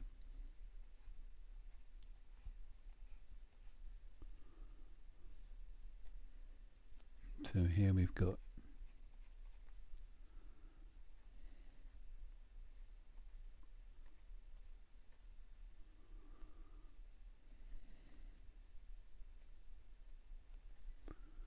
and we want to get our colouring. This is dark brown areas and almost black areas. I think we'll do the more blocked areas with a solider brush. Bring that back.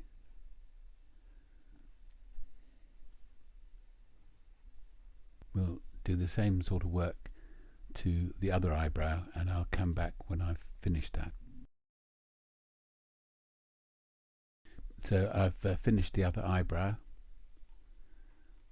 You can see, and the effect isn't too bad. And just draw your attention to here. You can see I've actually scored through with the underlying skin colour here to break up the eyebrow. It was because the original blocking in was a bit heavy, and this just scoring it through like this with this colour helps to give the impression of a few stray hairs and bristles coming out. And it's also quite nice because it juxtaposes the light against dark and not always the dark against light. And in one or two places I've also added in very small amounts of skin colour underneath or in the middle of the eyebrow just to break it up a little bit. But that's fine. That's it. The eyebrow's done. Now it's time to do our last painting, which is the beard. I'm going to work again with, as I said earlier, with brushes sizes 4 and 7, primarily 4, and I'll mainly be working from dark to light, but not entirely, because some of the counter change that you see here with the light against dark and the dark against light is quite effective. So I'll broadly be working on the darker areas of the beard and the shadowy bits first, and then adding in the lighter hairs. So the first thing we can do, I think, is just introduce some of this wispy hair here. I think 14 will be enough for this. I said 7 and 4, but I think for this we can use 14. And let's just see what we've got here.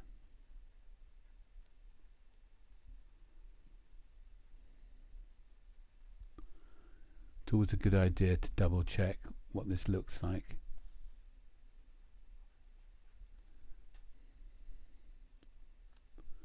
Quite possible this is going to require de-greening, but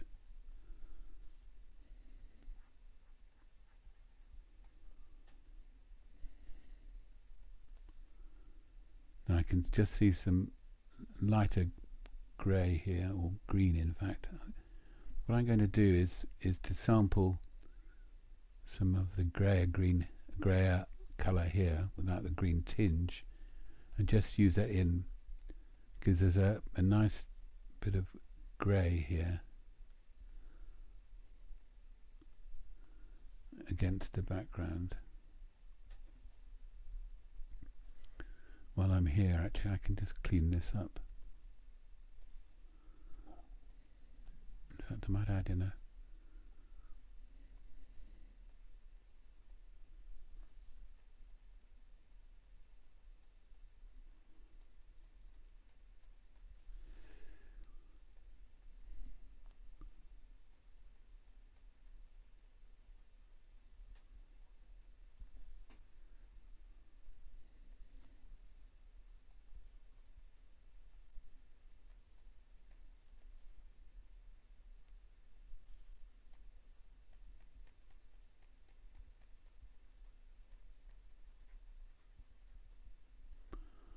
just trying to give the hint of some bristles there. Let's come back to our, we're on our 7 brush.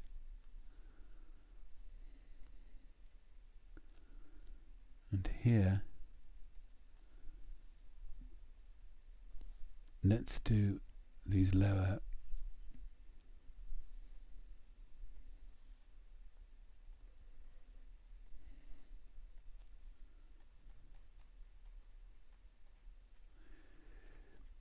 It's hard to be exact about this. We don't want to do every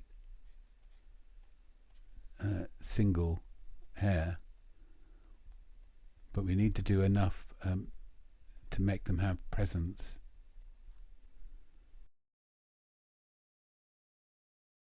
That's the beard done.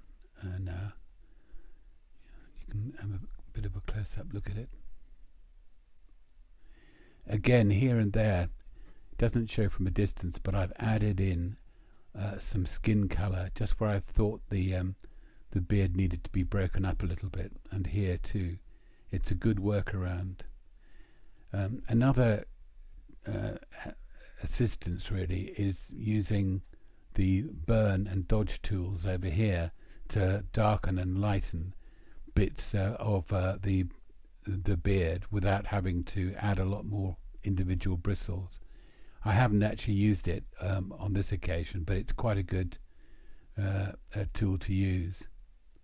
And that's really it. That's all the painting done now. I'm going to duplicate this image now just to add a few final touches to it, tweaks really. First of all, I'm going to add a little bit of levels. To come up to image, adjustments, levels, and I'm just going to add a small bit, say 9, 10. It doesn't need very much. 10, I think, in the shadow areas, and a small amount of highlight as well. So it's really to add a bit more contrast, which is what levels does.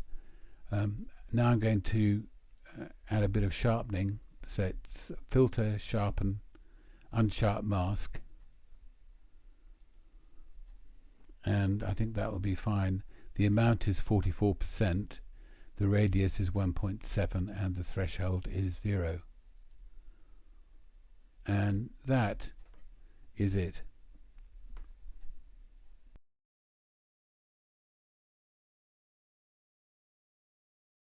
Hello and welcome to this issue's DVD, free with Practical Photoshop magazine. This month we've got some amazing videos lined up for you. Our resident Photoshop genius, James Patterson, is going to show you how we made this month's stunning cover and reveal all you need to know about making selections, mastering the pen tool and using paths. He's also going to mess with your sense of scale and show you how to make a striking composite using layer masks and blend modes. George Cairns reveals how to get the cool and stylish French art house cinema poster look, and our Photoshop artist David Cole explains how to create a gouache effect using tracing techniques. Our Genius section videos are packed with useful advice, whether you want to get more out of Adobe Bridge, make realistic rain using noise, or create a 360 photosphere. And just for fun, we'll even show you how to make a lightsaber glow. If you're new to Photoshop or simply want a refresher, we have all you need to get you up and running with our Essentials videos. Do let me know what you think of the magazine and the DVD, and if you enjoy Practical Photoshop, we've got a great new subscription offer for you.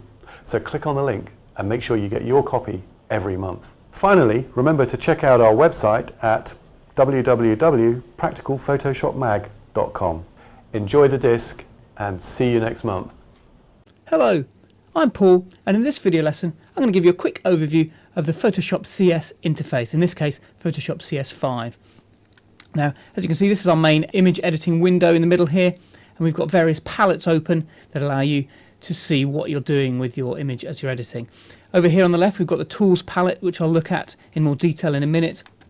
We've got various images open in our main editing window. This is one we're going to work on to start with, and we've got various palettes open here, and the most important of which arguably is the Layers palette. Again, I'll talk about that in more detail shortly. And along the top here we've got a menu bar which gives all sorts of other options. And again, I'll talk through those just very briefly in a minute. But to get started, the first thing I'm going to do is I'm going to have a look at the tools palette and look at some of the more important and useful tools before going on to talk about some of the other elements within this interface. The tools palette contains all of the tools that require you to interact with the image in some way, either by clicking on it or selecting it and so on.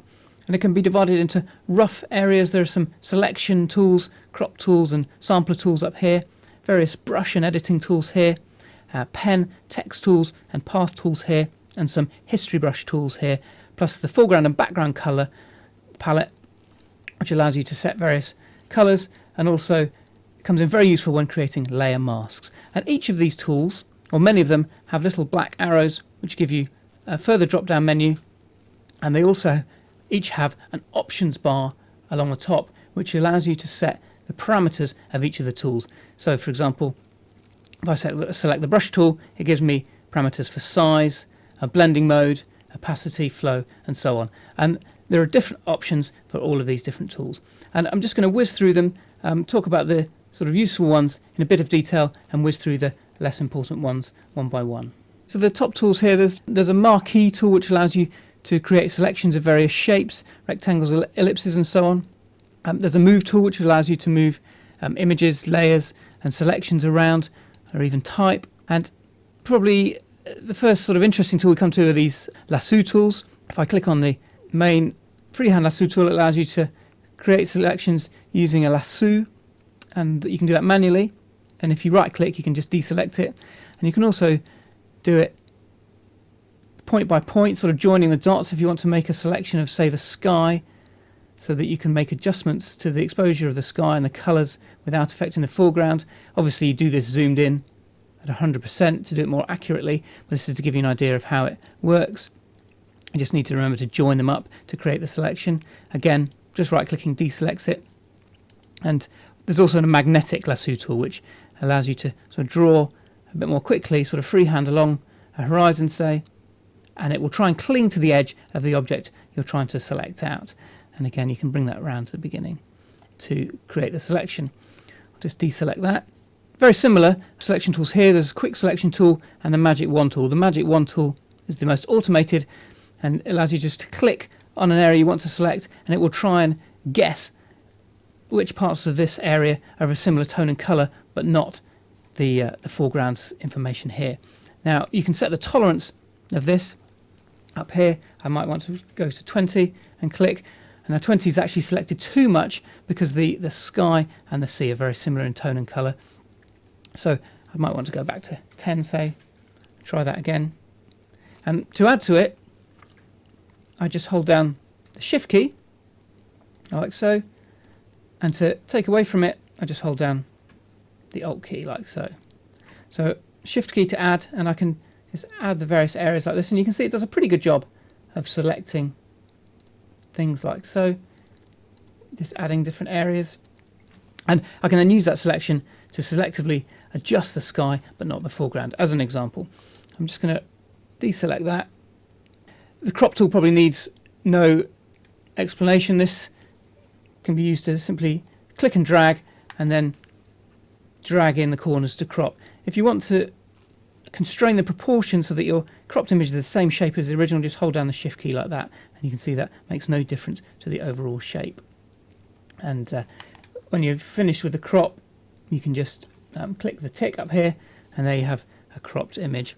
The eyedropper tool allows you to select specific colours from an image and perhaps apply them to the same image or a different image. Next we'll move on to the sort of cloning tools here.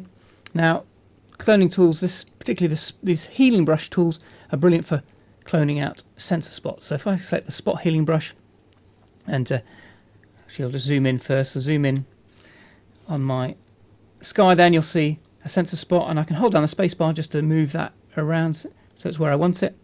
Select the spot healing brush, and then I can use the slider up here, or my square brackets, just to set the size of this spot healing brush, make it about the same size as the sensor spot, and click, and hey presto, that is gone.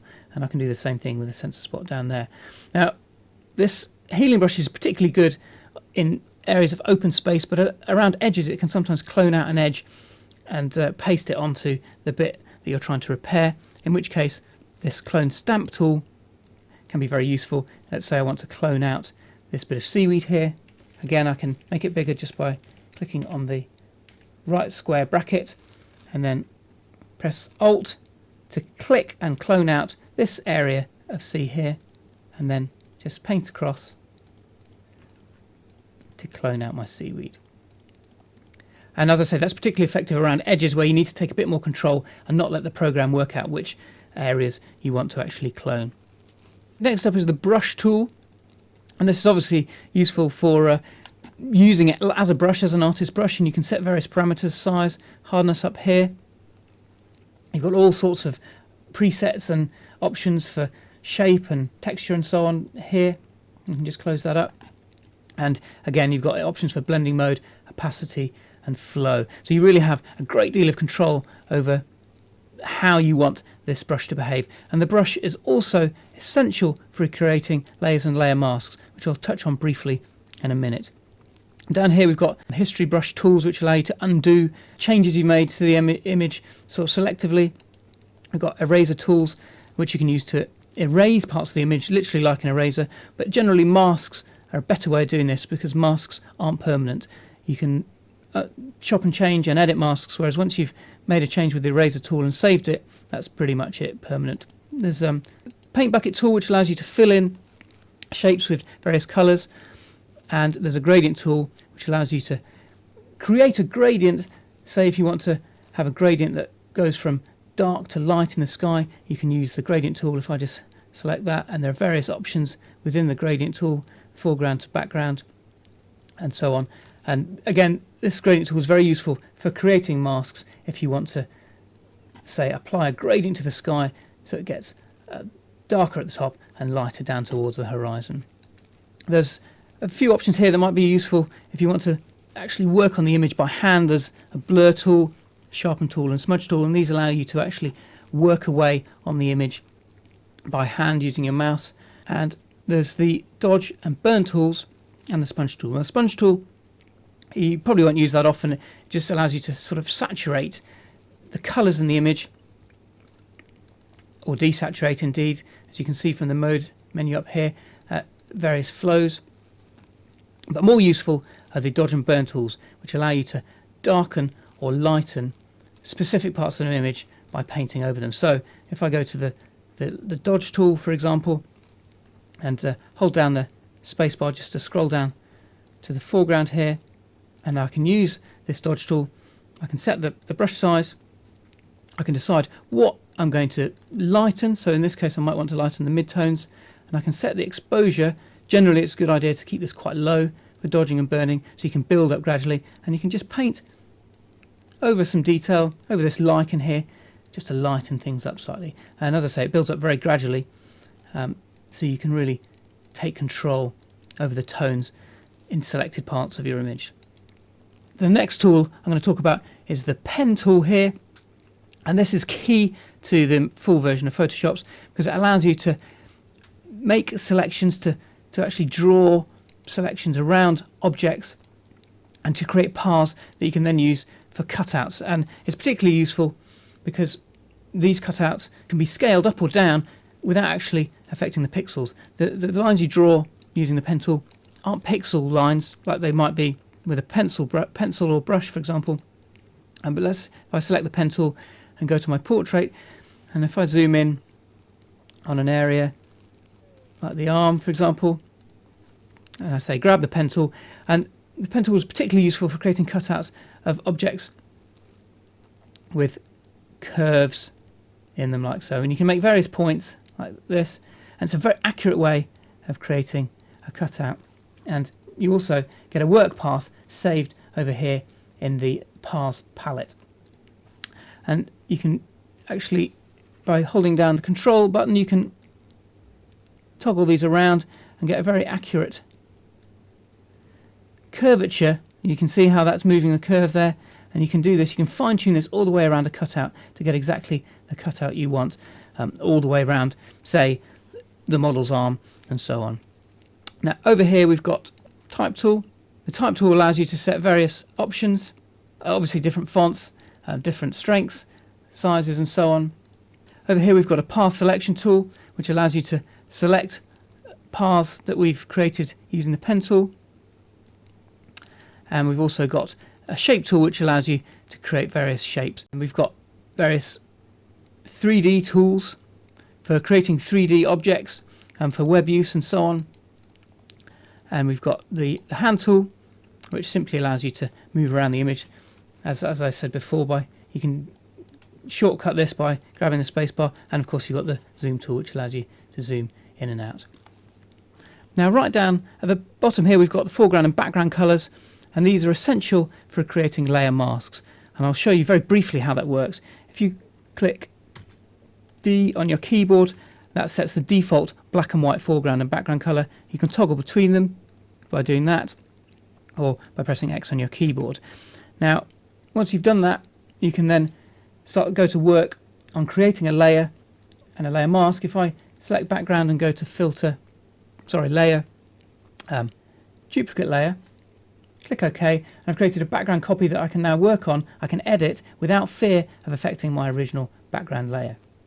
Now as an example, let's say I want to blur out some of the model's features while keeping her eyes and lips sharp. Let's say I just want to soften her skin tone slightly. I can select the background copy, go to Filter, Blur and Gaussian Blur, and I can blur out a certain amount. Let's say I'll exaggerate it so it's really clear exactly what's going on. Let's go for around about 20 pixels. Click OK, and we've now created a blurred layer on top of our background layer. Now cleverly, what we can do is we can apply this blurring just to selected parts of the image, and to do that we can create a layer mask. So if I click on the mask icon down here, that adds a layer mask, and now what I can do is I can use a black paintbrush. If I select the brush tool and set it at a suitable size using my square brackets, I can now, let's zoom in, I can now paint onto the image using the black foreground colour, and you can see it's just revealing the sharp eyes beneath, like so.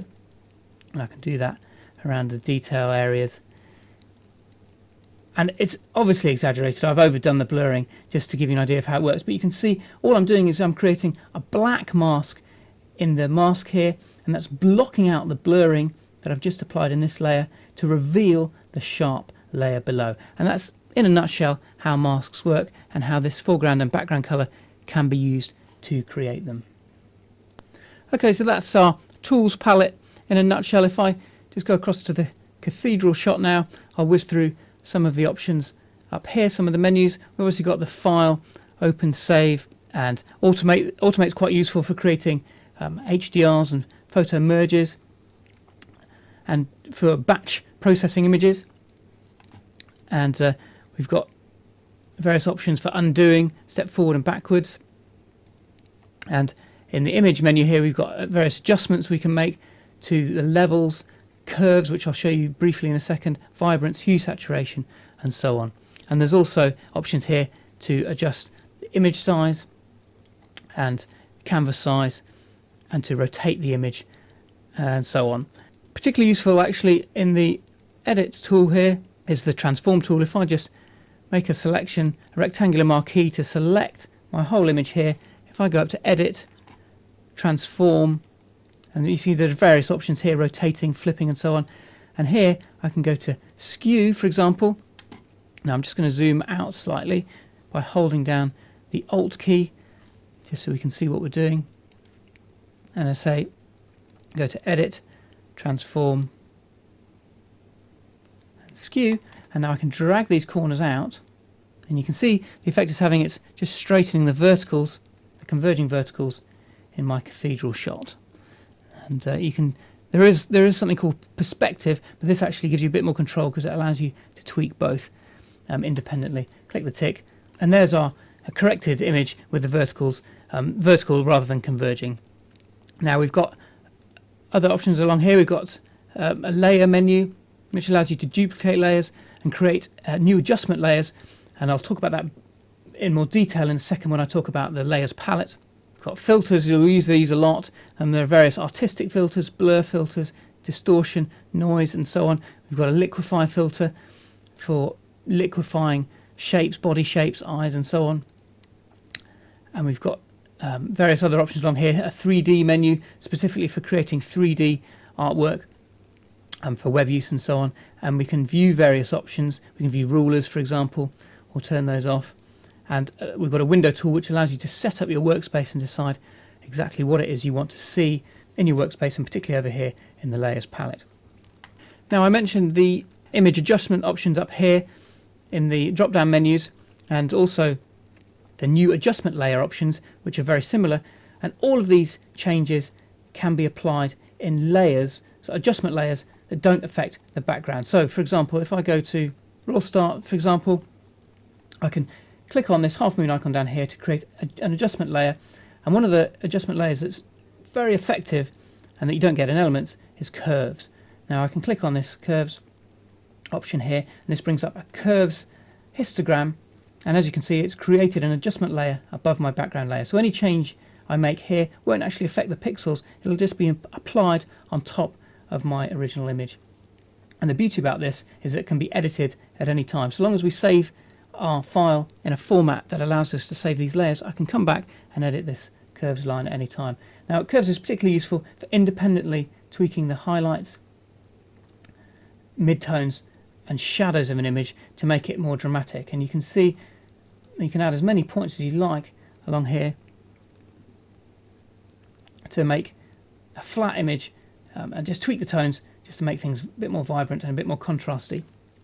And you can use the eye icon here to toggle this adjustment on and off, like so. And you can add as many different adjustment layers as you like, and you can also mask them out so that the adjustment layer is applied only to certain areas and not others, again using the layer masks that I described earlier. Okay, so there you have it. That's CS5's interface in a nutshell, and I realise that it's been a bit of a whistle-stop tour, but hopefully it'll give you some idea of the sort of features that are available and where they are, so that you can start experimenting with them yourself and use them to start editing and creating some really memorable images.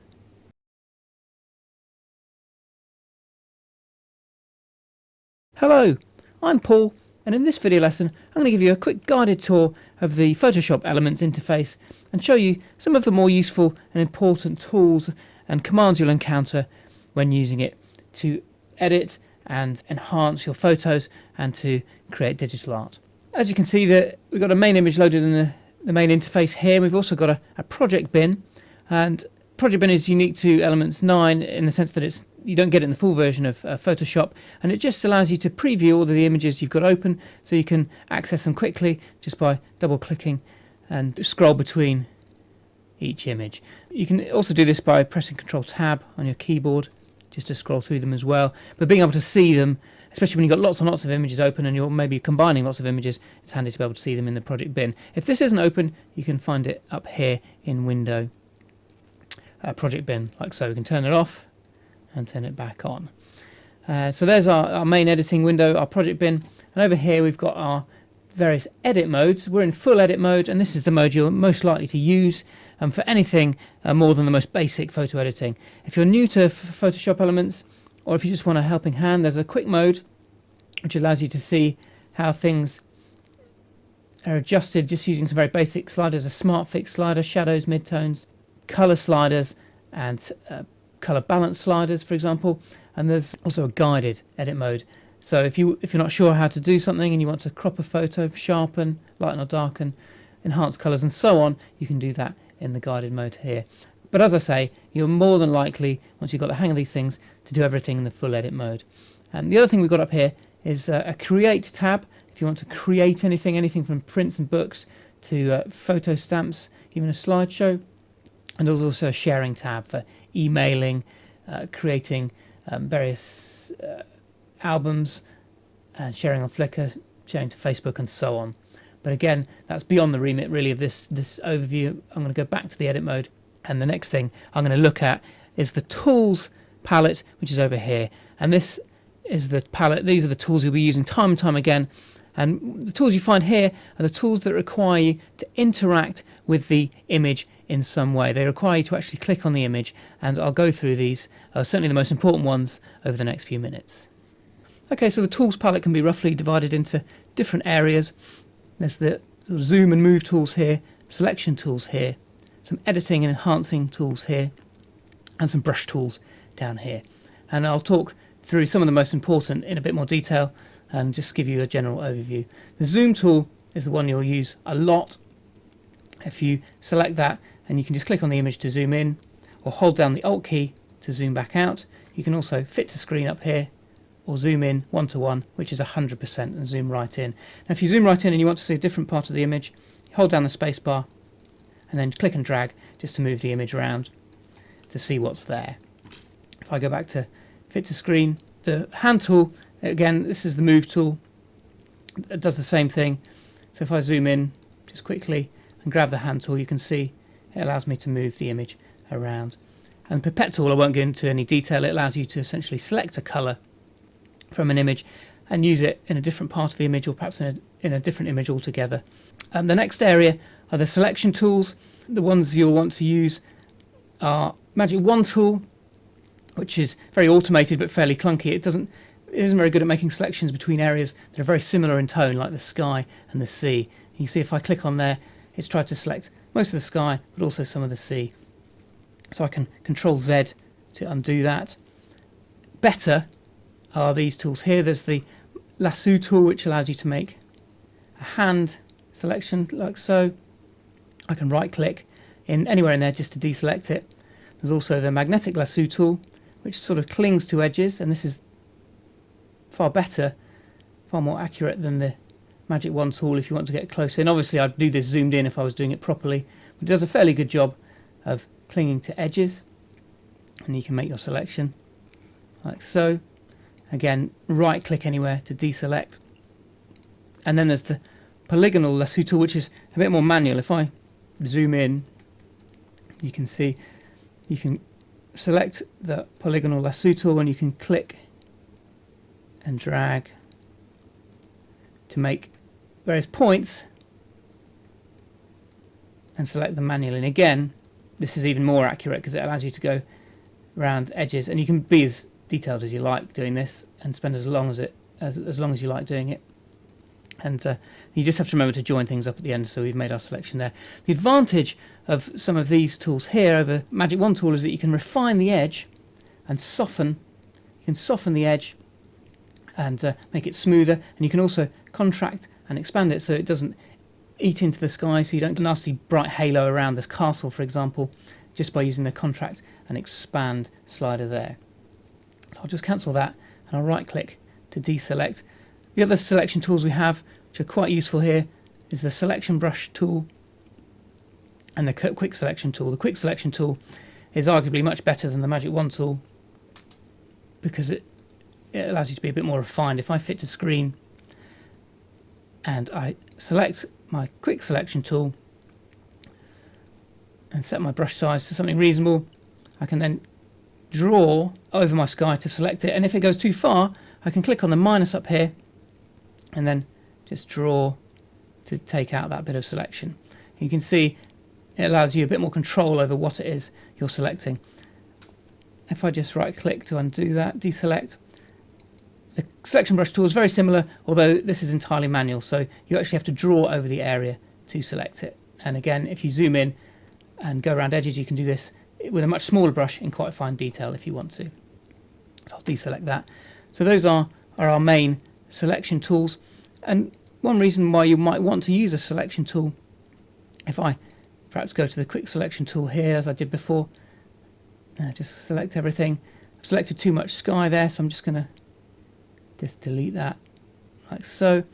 Let's say refine the edge how I want it so it's a nice soft edge, and I might want to just darken this part of the image but not the foreground, and I could do that by creating an adjustment layer, a levels adjustment layer like so, and just dragging this slider in to darken up the shadows, to reset the shadows in the sky, and just darken things up and make it a bit more moody like so. You can see why doing that has change the sky, darken the sky, if I click on this icon here, this is the visibility icon and the layers palette of this levels adjustment layer I've just created. I can turn that on and off to see how the skies become darker without affecting the foreground.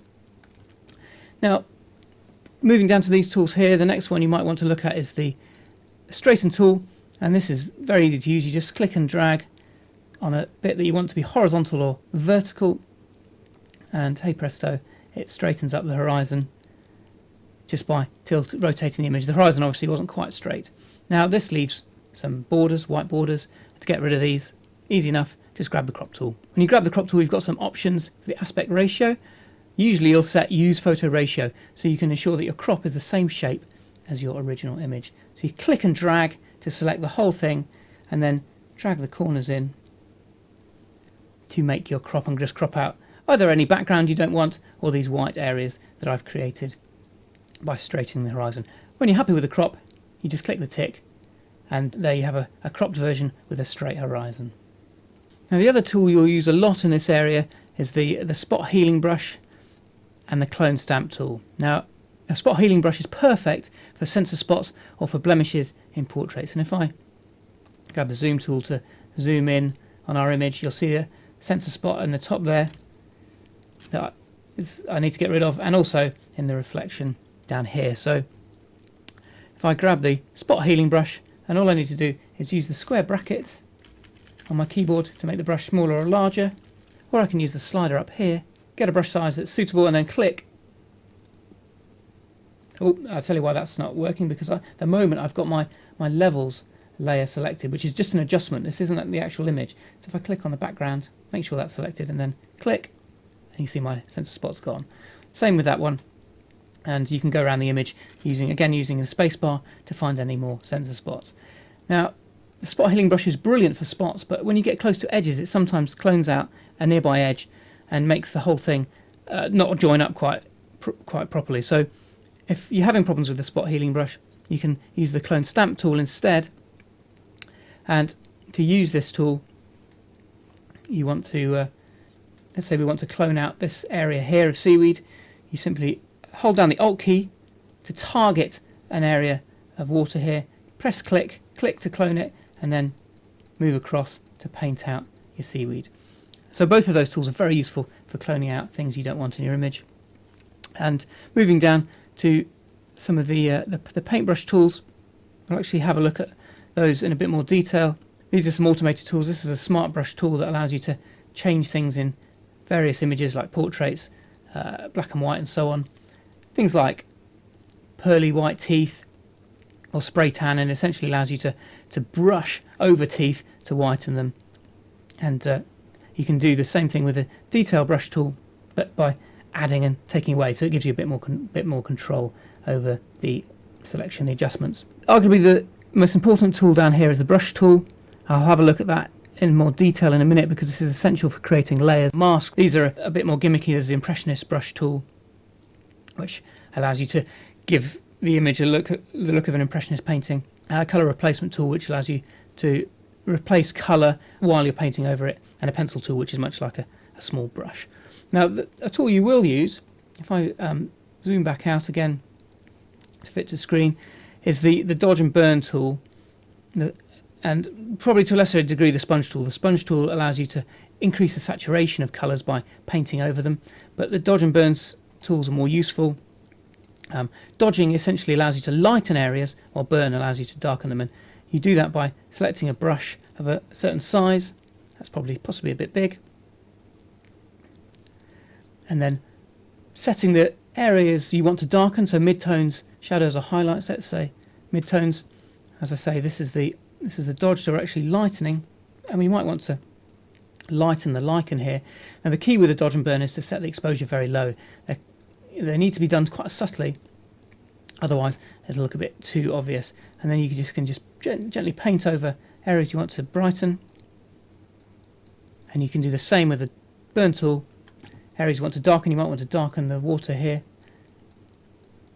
and you just gently paint over that part of the image, and you can see it's just darkening up quite nicely, like so.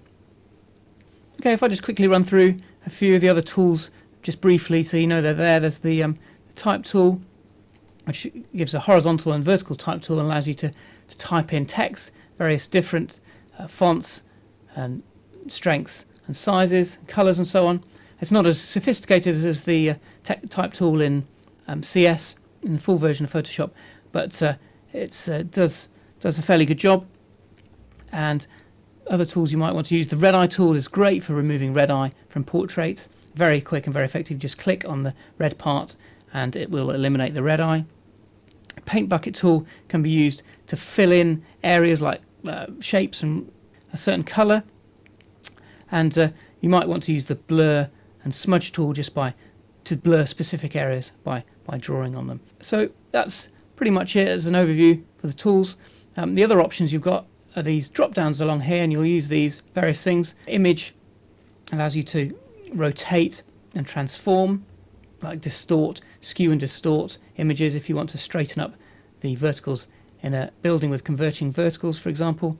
You can also crop up here, and you can convert the color profile, and you can set the mode to say grayscale if you wanted a very quick and easy black and white. But there's a better black and white option in the enhance menu up here, convert to black and white. And you can also use this menu to adjust the lighting and color, or you can use the automatic options which do things. Some auto options here, or you can take control of various lighting options, shadows, highlights, brightness, contrast and levels. And levels, clicking on levels brings up a histogram, much like the histogram we had when we made our levels adjustment over here. And you can use this to tweak the shadows in the image, the midtones there in the middle, and the highlights, like so. I'll click on cancel there for now. Other options along here are the layer drop down, and this is very useful for creating an adjustment layer, and there are various options here. Now these are the same options that are available if you click on this half moon icon down here. So there's two ways of accessing these various adjustment layers. And another menu you'll find useful is the filter layer. This allows you to apply all sorts of adjustments and blurring and noise, distortion and so on to the whole image. And then you can use layer masks to mask out adjustments to certain areas so that they only get applied to the areas you want them to be applied to. But that's a bit beyond the scope of this particular video. And lastly, we've got the view and window options. These allow you to view things like rulers if you want to check the size of things. And window you can use to open and close various palette bins and to reset them so you can see what's going on. There's adjustments there, for example, or histogram, undo history, which I already had open, so you can see exactly what's going on in your image. Now, I realise this has been a bit of a whistle-stop tour of the Elements interface, and hopefully you can pick up a lot more by going through the various videos and tutorials in the magazine. But if in doubt, if you're not sure about how to use anything, just experiment. One of the great things about Elements, and particularly Elements 9, is that it's very user-friendly and guides you through a lot of the edits and suggests what you need to do, particularly if you click on the guided options over here if you really are at a bit of a loss.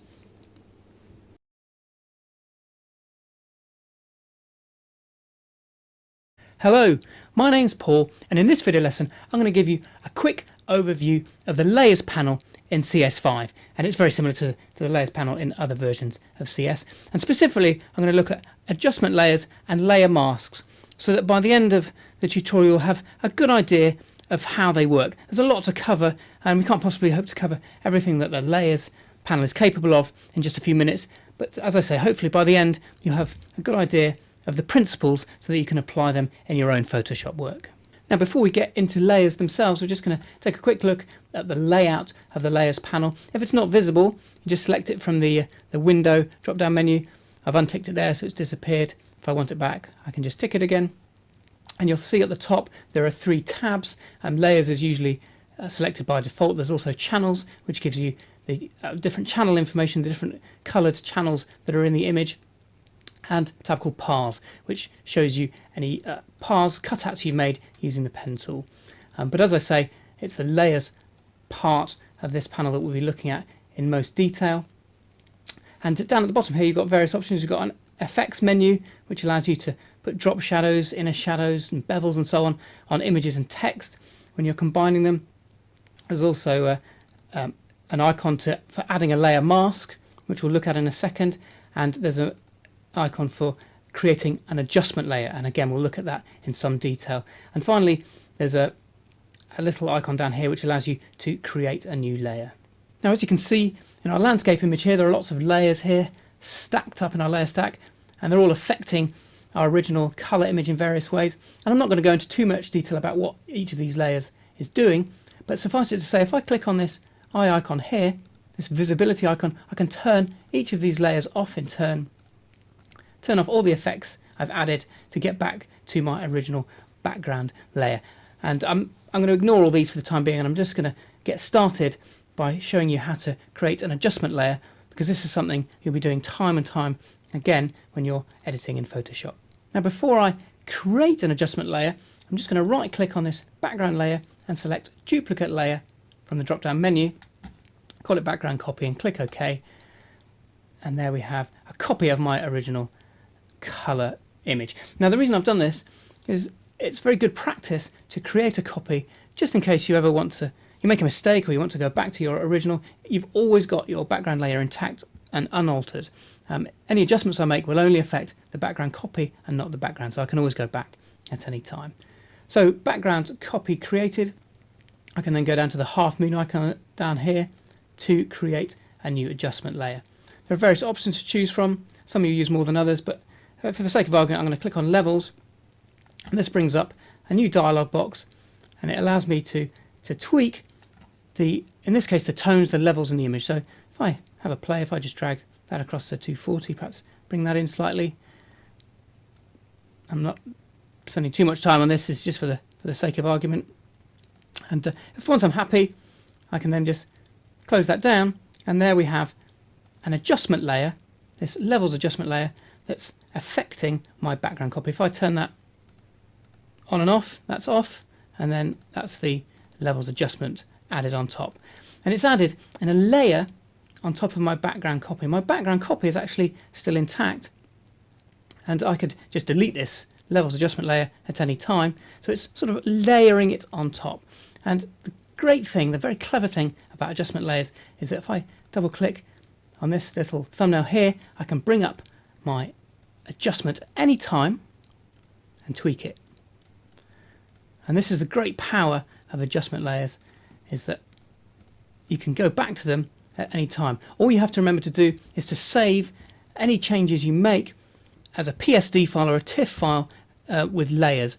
If you save it as a JPEG, all these layers will be compressed and you'll lose the ability to edit them in the future. But allowing you to go back and change any changes you make is one of the great things about layers, and specifically adjustment layers.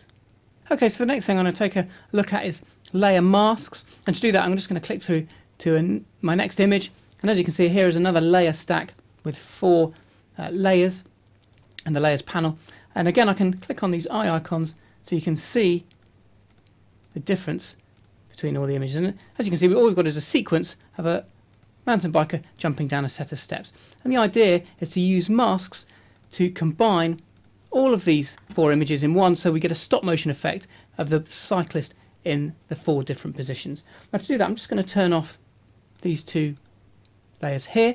I'm going to select layer 1 and I'm going to create a layer mask.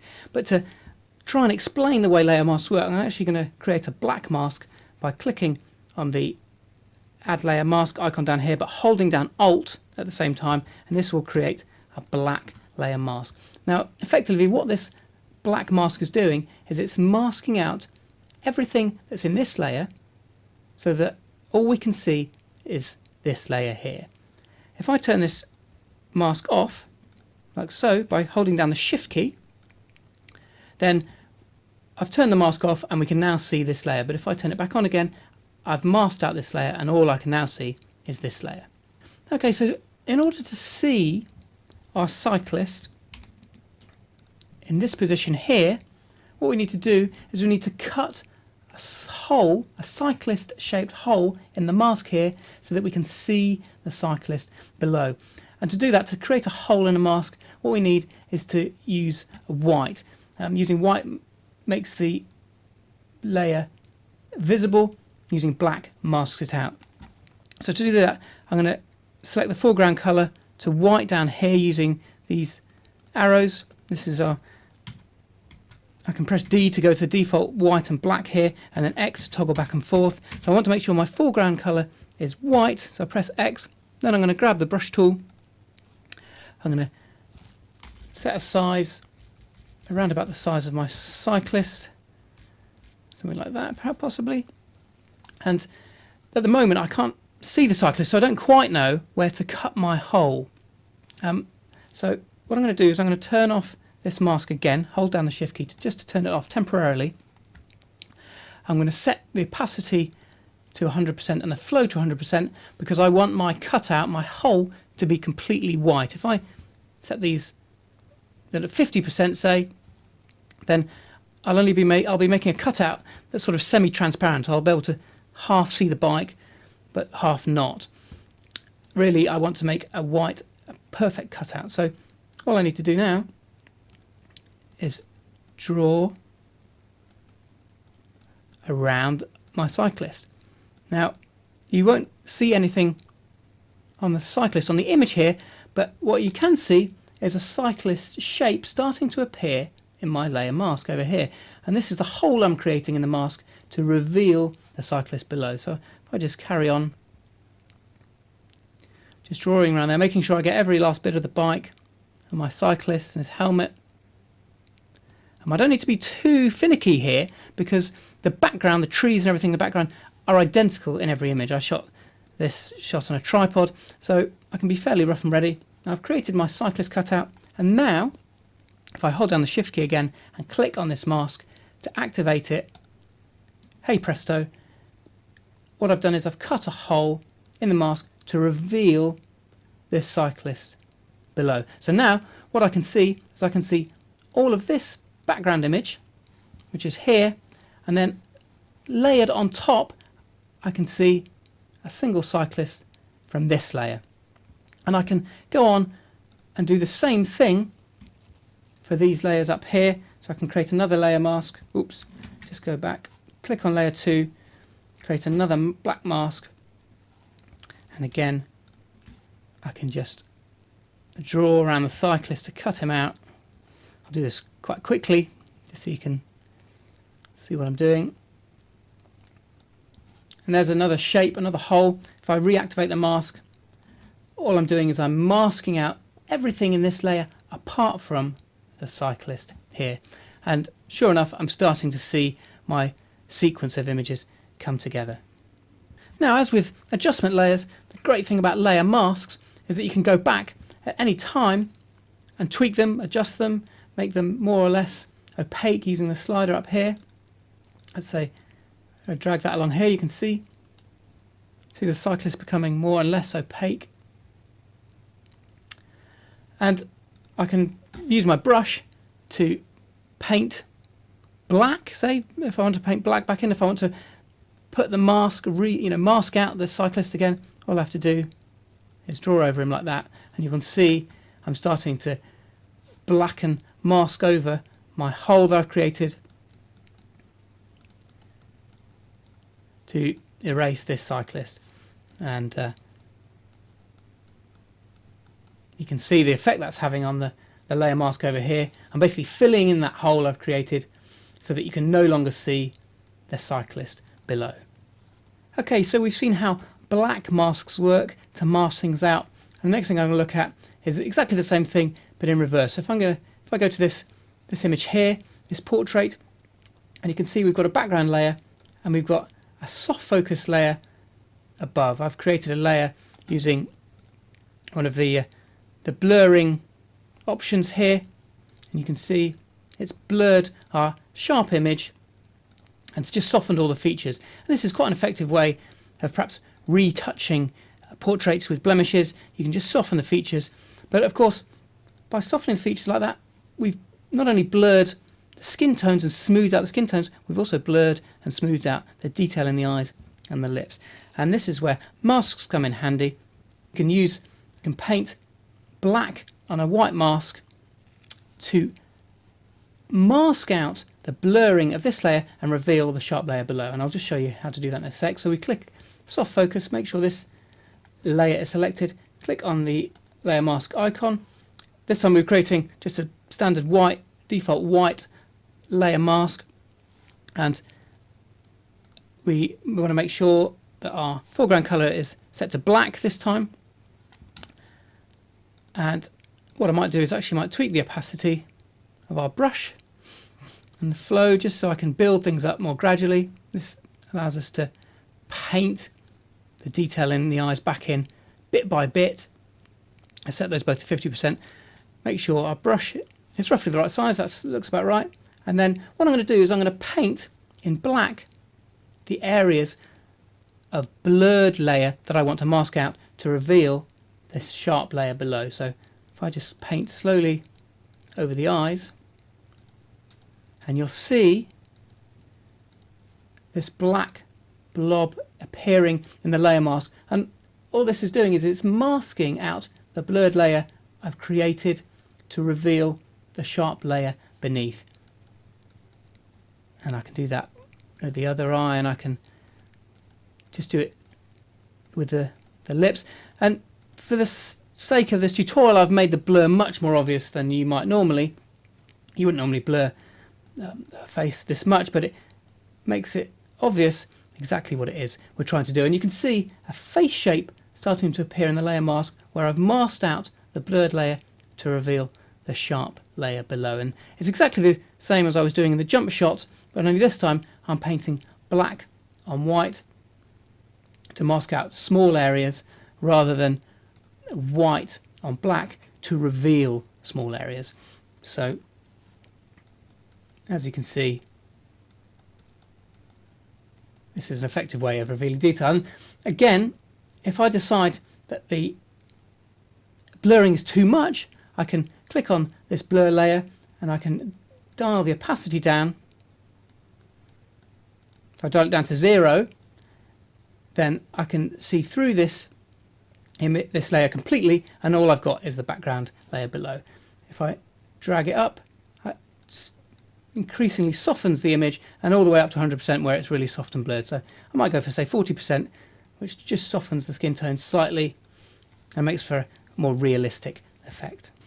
As with our mountain biking shot, the great thing about these layer masks is that once I've created them, as long as I save my image as a PSD or a TIFF file, I can go back to them at any time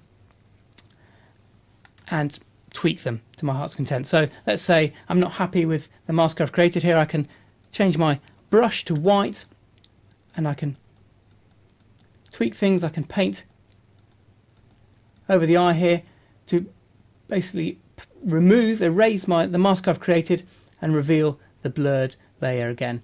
And if I'm not happy, or if I think actually it hasn't worked, I'm going to go back. All I have to do is go back to black, maybe ramp up the opacity and just draw in my mask again, my black mask, to reveal the detail, the sharp detail in the layer below.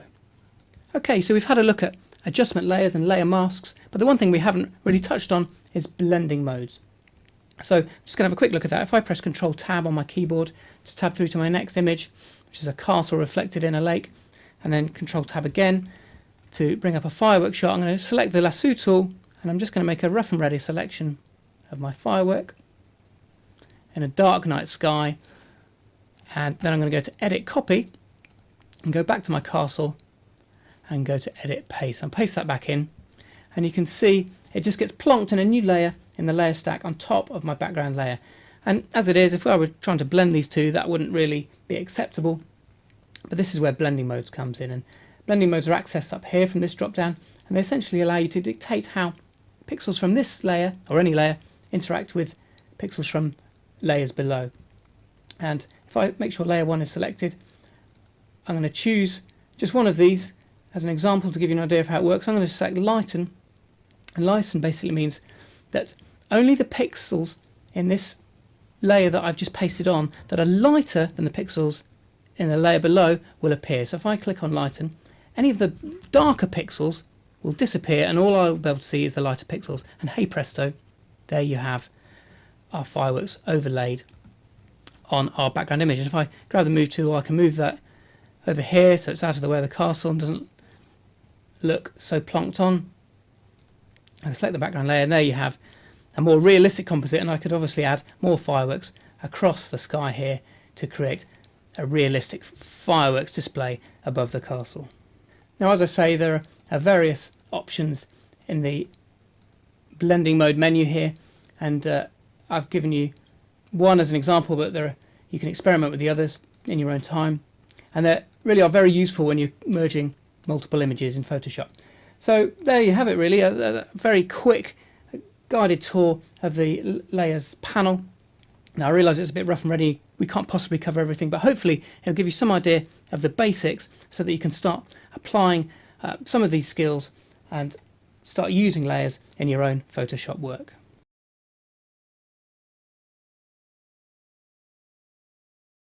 Hi, I'm James Patterson and welcome to this video tutorial. I'm going to show you a really cool and quick technique to get this glowing lightsaber effect. This will be our start image, and then we'll apply the glow to come up with something like this. So let's just escape out of review mode in Bridge here, and then we'll double click on our lightsaber before JPEG to open it into Photoshop. Now, the first thing we'll do is go to Layer. Let's go to New Layer, and then let's change the mode here to Screen. Then we'll check this box that says Fill with Screen Neutral Color, which we'll use black, and let's change the name to lightsaber. Okay, next step, we'll grab our pen tool and let's just zoom in using Command or Control and plus, spacebar to move around, and we'll start to make a path around the shape of our lightsaber. So let's just click on the point down here to start our path. Then let's click up the top here to form a nice straight line. Then I'm going to click and drag to form a curved line on this area of the path here. Click and drag again down here to continue that curve. Then let's click down the bottom here to form a straight line down the shaft there. Then again click and drag to form a curve. Again click and drag to form a curve here, and let's just complete our path there. So let's zoom in and I'll show you how that path's working. Then if we right click, let's go to Make Selection and let's just hit OK, and you can see that's turned our path into a selection. We can then fill that selection with white. If we hit D to reset our foreground and background colours over here, then if we press Command or Control and backspace, that will fill our selection with our background colour, which is currently white. Next, let's press Command or Control and J. We want to do this 3 times to duplicate our selected area onto new layers. So let's press Command or Control and J once, twice, 3 times. And you can see in my layers palette here, I have 3 extra layers. Now the next step is to apply a Gaussian blur at 4 different strengths to each one of these 4 layers. So let's start off with this top layer. Let's go to Filter, Blur, Gaussian Blur. Then let's set the radius to about 70. Let's hit OK to apply that. Then let's move on to our next layer. Let's go to Filter, Blur, Gaussian Blur. Let's bring the radius down this time to about 40, I think. Hit OK, then let's go to our next layer, Filter, Blur, Gaussian Blur. Let's bring it down to 20 this time. And then on our original lightsaber layer, let's again go to Filter, Blur, Gaussian Blur, and we'll choose a very low radius, something like 2 pixels there. Okay, let's just zoom out to see how that's looking. So you can see how quickly and easily we've created this kind of blurry glow effect. Let's click on our top layer here, and then if we hold Command or Control and hit E, if we just do that 3 times to merge all those layers down into our lightsaber layer, then let's go to Image, Adjustments, and we'll go to Color Balance, which we can find here. Then we can adjust the colors of this layer. So I'm going to add cyan and a touch of blue around there. Let's hit OK to apply that. So that's given me a nice blue lightsaber. If I wanted to change the color of the lightsaber, it's very easily done. We can just go to Image, Adjustments, Hue, Saturation, and adjust the hue slider, we can give him all different colours of lightsaber like this. I think we'll stick with blue. And that's our lightsaber pretty much done. I'm just going to add a couple of finishing touches. Let's create a new layer, then let's grab my brush tool. I'm going to hold Alt to select one of these blue tones here. Then if I hold Alt and hit backspace, that will fill this top layer with that colour. Let's change the blend mode of this top layer to colour. And then let's hold Alt and click on the layer mask icon to give me a full layer mask that hides everything on that layer. I can then use my brush tool with white set as my foreground colour. Let's have the opacity of my brush around about 20%, and if we zoom in slightly, I'm going to just paint over these areas here where the glow from the lightsaber would be reflected and kind of give us this kind of blue tinge to the tops of his arms, maybe his forehead here, just like this. It's quite a subtle effect, but I think it places the light within the scene a little bit better. And if we just flick that layer on and off, we'll see how that's working. There we go. So that's our finished lightsaber. Thanks very much for watching.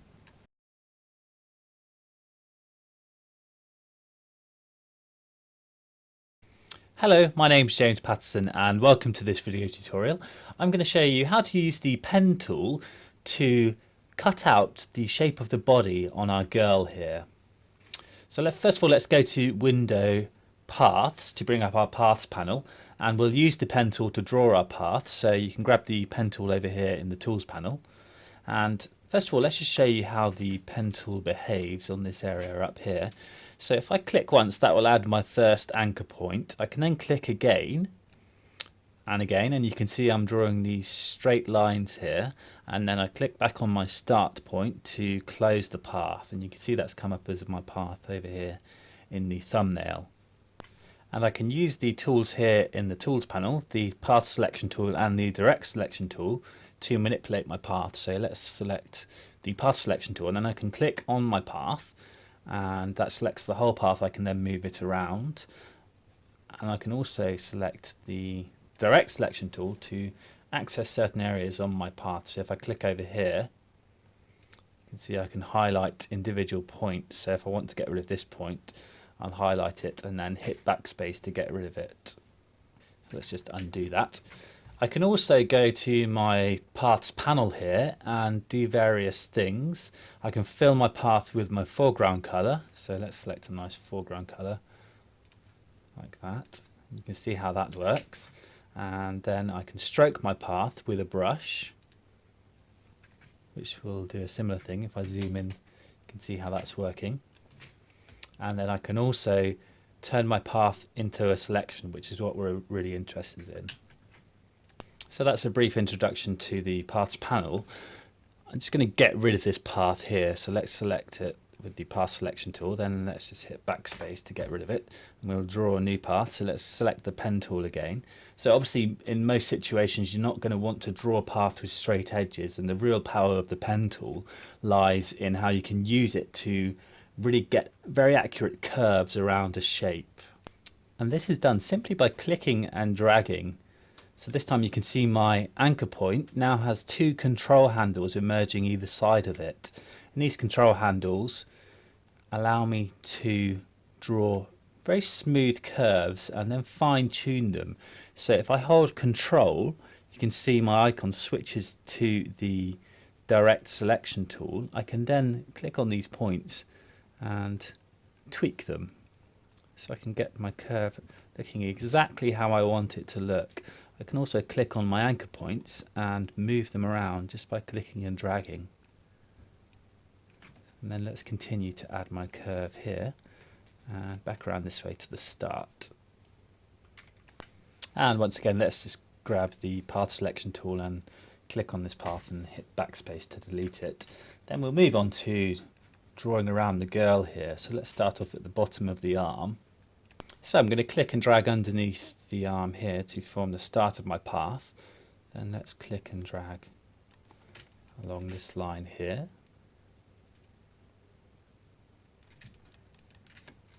you can see I'm trying to keep the line of my path slightly inside the arm. So I can see here I've gone slightly outside, so I'm going to hold Command and Control and just drag my point to where I want it. Just continue to click, drag around this area.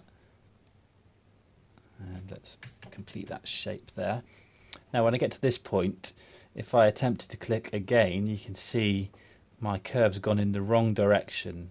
So I can sort that problem out by holding Alt and dragging this control point handle here until I get my curve looking how I want it.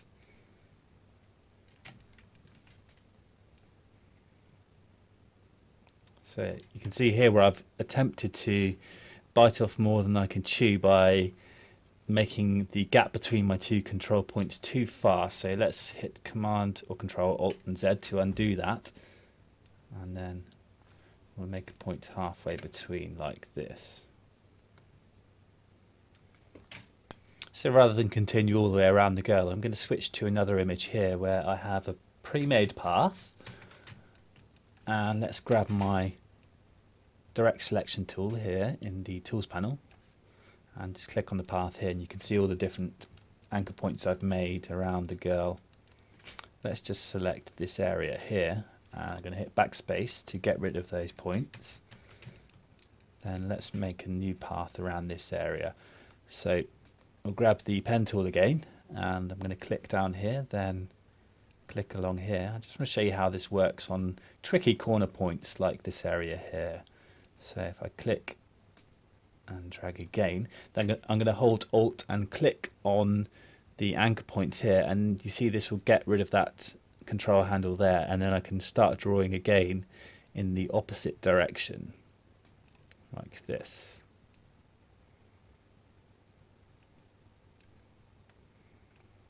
And then let's just complete my path like that. And it's worth noting once again that all of these points that I've made are fully editable, so I can go back in and click anywhere on my path, and then I can hold Command or Control to adjust any of my control handles or my anchor points. So you can fine tune your path as much as you like to get it looking absolutely perfect, just like this. I can also click anywhere along the path with the pen tool to add another anchor point, so I can add further anchor points to an existing path. And quite often this is a good way to work, to go around an image once and then zoom in a little bit closer and fine tune things. And then once you're happy with your path and you've done all your fine tuning, you can click on the load path as a selection icon here in the paths panel, or simply hold Command or Control and click on the thumbnail here to load that path as a selection, which you can then turn into a layer mask, which we'll do by going to Window, Layers, to bring up our Layers panel. Then let's hold Alt and click on the Add Layer Mask icon, which will give me a layer mask that hides everything but that selection. And obviously you can see over here I haven't attempted to select the hair because we're going to use the Refine Edge tool to do so in our next video. So that's it. Thank you very much for watching.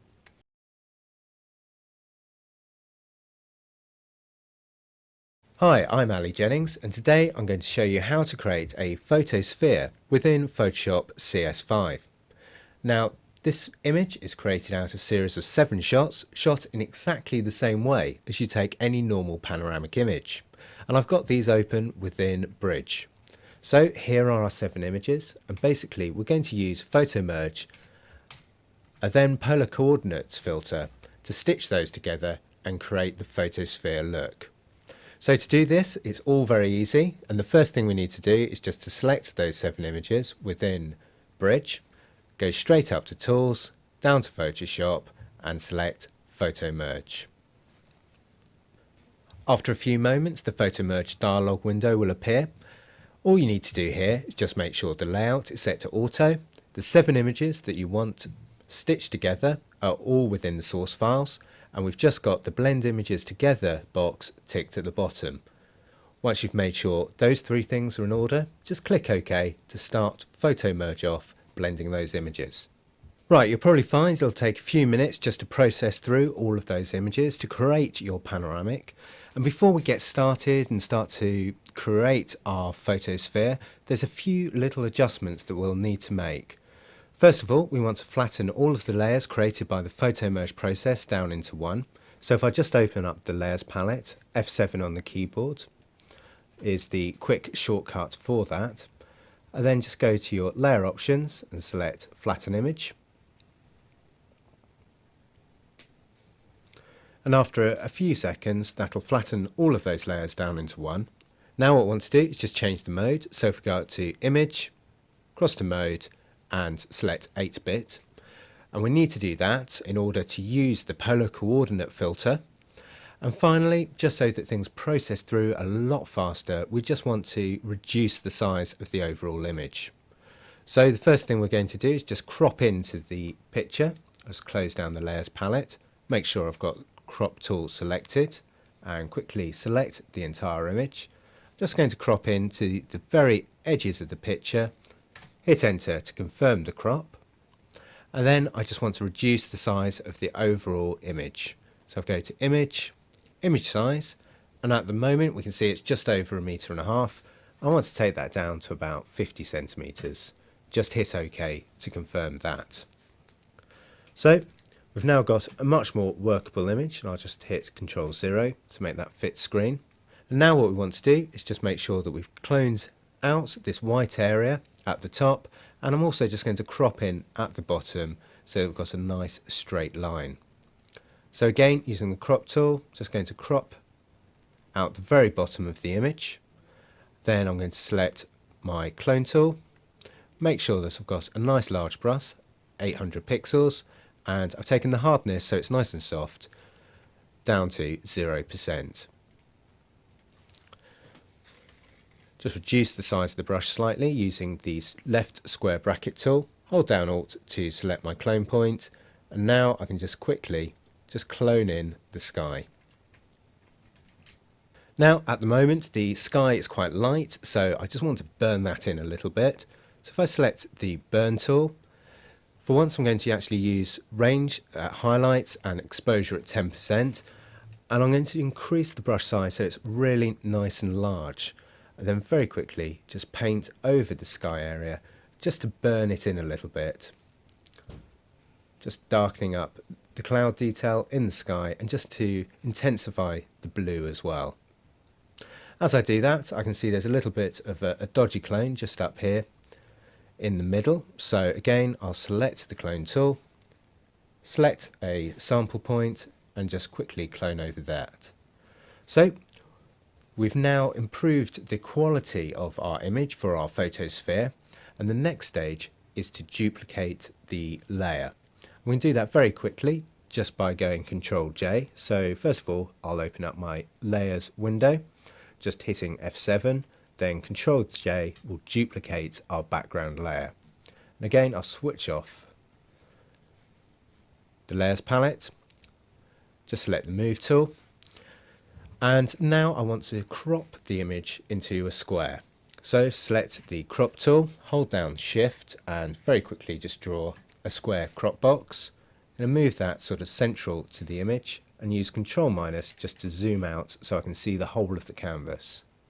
Now if I just grab hold of the top right hand anchor point, keeping Shift held down on the keyboard just to constrain that square dimension, I want to drag the right hand side over to the right hand side of the image. Again, hold down Shift on the keyboard, grab hold of the bottom left and drag that over to the left hand image edge. Once I've done that, just hit enter to confirm, and then Ctrl-T for the free transform tool. I just want to grab hold of the middle anchor point at the top, drag that to the top to fill the canvas, and again exactly the same for the bottom, hit enter to confirm. Now I want to flip the canvas 180 degrees, so if I go to edit, down to transform and rotate 180, and now I'm finally ready to apply our polar coordinate filter. So if I go to filter, down to distort and polar coordinates. Just going to zoom out just to check that everything's okay. Go to 6%. That's all looking pretty good. Rectangular to polar. Click OK to confirm that. And there we have our photosphere image. Now it's done a pretty good job, but as you can see here, there's a little bit of a line. So what I need to do is just use the clone tool to very quickly just clean up this joining edge. So clone down, we'll just reduce the size of the brush. Let's make that nice and smooth. And as we get closer down here and into the sort of building detail, we can again just use the brush just to make things look a little bit smoother. Okay, I'll just zoom out. Finally, I just want to crop into the image a little bit just to centralize. Just reduce the headroom a little bit. Double click. And there we have the final photosphere image using Photoshop's polar coordinates filter.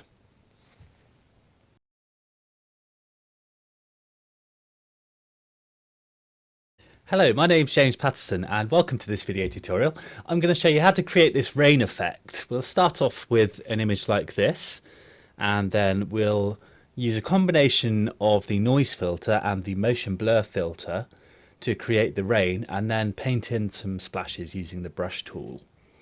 Okay, so let's just escape out of review mode there in Bridge, and then let's open up our rain before JPEG into Photoshop. Okay, so the first thing we're going to do is to create a new layer. Let's click on the new layer icon here in the layers panel. Let's double click on the name there and we'll call this layer Sheet Rain. And then we want to fill this layer with black. So if we hit D to reset our foreground and background colors, so we have black as our foreground, then let's hold Alt and hit backspace. That will fill that layer with our foreground color. Then let's go to Filter, Noise, Add Noise. And we want to bring the amount right up to 400%. Let's make sure monochromatic is checked there. Then let's hit OK to apply that. Next, let's go to Filter, Blur, and Motion Blur. And this will bring up my Motion Blur dialog box. So I can set an angle. This will determine the angle the rain's coming in at. So we want a kind of diagonal slant to the rain, something around about 50. Something like that looks good. And the distance will determine the length of the droplets. So we'll set the distance to around about 100 pixels. Let's hit OK to apply that. Then we'll go to the blend mode here in the layers panel and we'll change it to screen. Then let's click on the add adjustment layer icon here in the layers panel. And let's go to levels. And this brings up our adjustments panel. If we click this icon here, this will clip our adjustment layer to the layer below it. You see it's clipped here. This means that my adjustment is only going to work on that sheet rain layer. So I can then drag in these white and black point sliders like this to fine tune the look of my rain. So you can see I can choose to have less or more rain showing through. I'm also going to go ahead and click back on my sheet rain layer and let's go to Filter, Blur, Motion Blur again, just to give it a little bit more blur. So around about 100 pixels again. Let's hit OK to apply that. And you might be able to see around the edge of the frame here where the motion blur has caused me to get this kind of annoying border effect. I can get rid of that simply by grabbing my move tool. Let's make sure we have auto select and show transform controls checked, and then I can simply click on the corner of the bounding box there. I'm going to hold shift and alt and this will resize all my edges at the same time, all in proportion. So just out slightly to get rid of that border. Let's hit enter to apply that. Next, let's add a layer mask to my sheet rain layer. So let's click on the add layer mask icon here in the layers panel. Let's use black as our foreground color. We'll have the brush opacity set to around about 50%, and we'll make sure we have a nice soft edge brush selected. Then I'm just going to whiz over our figure here just to reduce the rain in these areas. And that looks fine. So next we're going to add some splashback along the edge of his hat and coat here. So let's click on our background layer. Then let's click on the create new layer icon. Let's double click and call this layer splashback. Then with our brush tool selected, we'll use white as our foreground color. Let's click on the toggle brush panel here to bring our brush panel up. Then let's check shape dynamics. Let's click on this and we can set the size jitter to around about 30%. Let's bring all the other settings to 0. Then let's check scattering, and we'll bring scattering right up to 1000%. Let's just dock my brushes panel over here with my layers. Then we'll bring flow down to about 40%. Let's zoom in a little bit using Command or Control and plus. And I'm going to resize my brush using my bracket keys. Then start to paint to kind of build up this splashing effect like this. So you can see how very quickly we can get this kind of splashing effect. Resize our brush slightly for a few larger splashes. You don't want to go overboard here, just kind of keep it nice and subtle.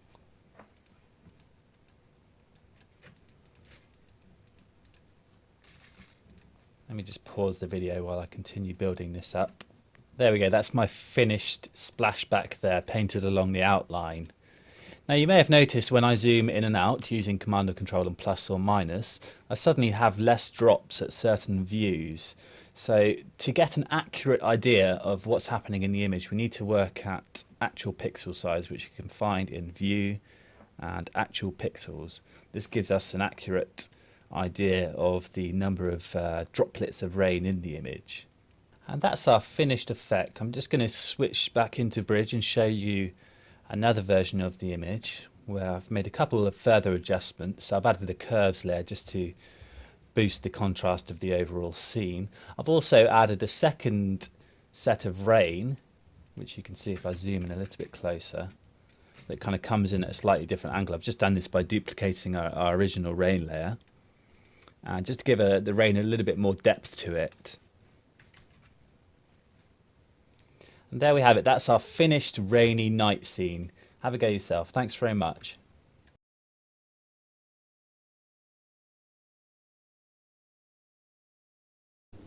Hello, I'm Paul, and in this video lesson I'm going to talk you through some of the key essentials of using Adobe Camera Raw, Photoshop's Camera Raw editor. And I'm going to show you how to just fine-tune things like tone and colour and contrast using the Raw editor, just the most basic tools in the Raw editor to transform a raw image straight from the camera that looks a bit flat and a bit lackluster into something that's much more colourful and vibrant and punchy. There's our original raw file, unedited, unprocessed, and there's our finished version, which looks much more vibrant and punchy and much more like the scene as we saw it at the time. So to do that, the first thing I need to do, I'm just going to close down our raw_start file up here. It's not going to save the changes, and I need to go to File, Open, and then I'm going to click on Raw Start to open up our start file in the Camera Raw editor. And there's our main image, and you can see there are various tools along the top here. There's a zoom tool, a hand tool. One of the most useful tools is the white balance tool. Now the white balance in this shot actually looks pretty good, but if I click on a bit of the image that I think should be white, like the clouds, you can see it doesn't actually have much of an effect on the overall image. If you go to the white balance, drop down here, go as shot, you can see the color temperature is 4950. If I click on the white up here, it changes to 4850, 4900, and so on. So we're in the right ballpark, certainly. There's 4950. So we're going to leave the white balance pipette there.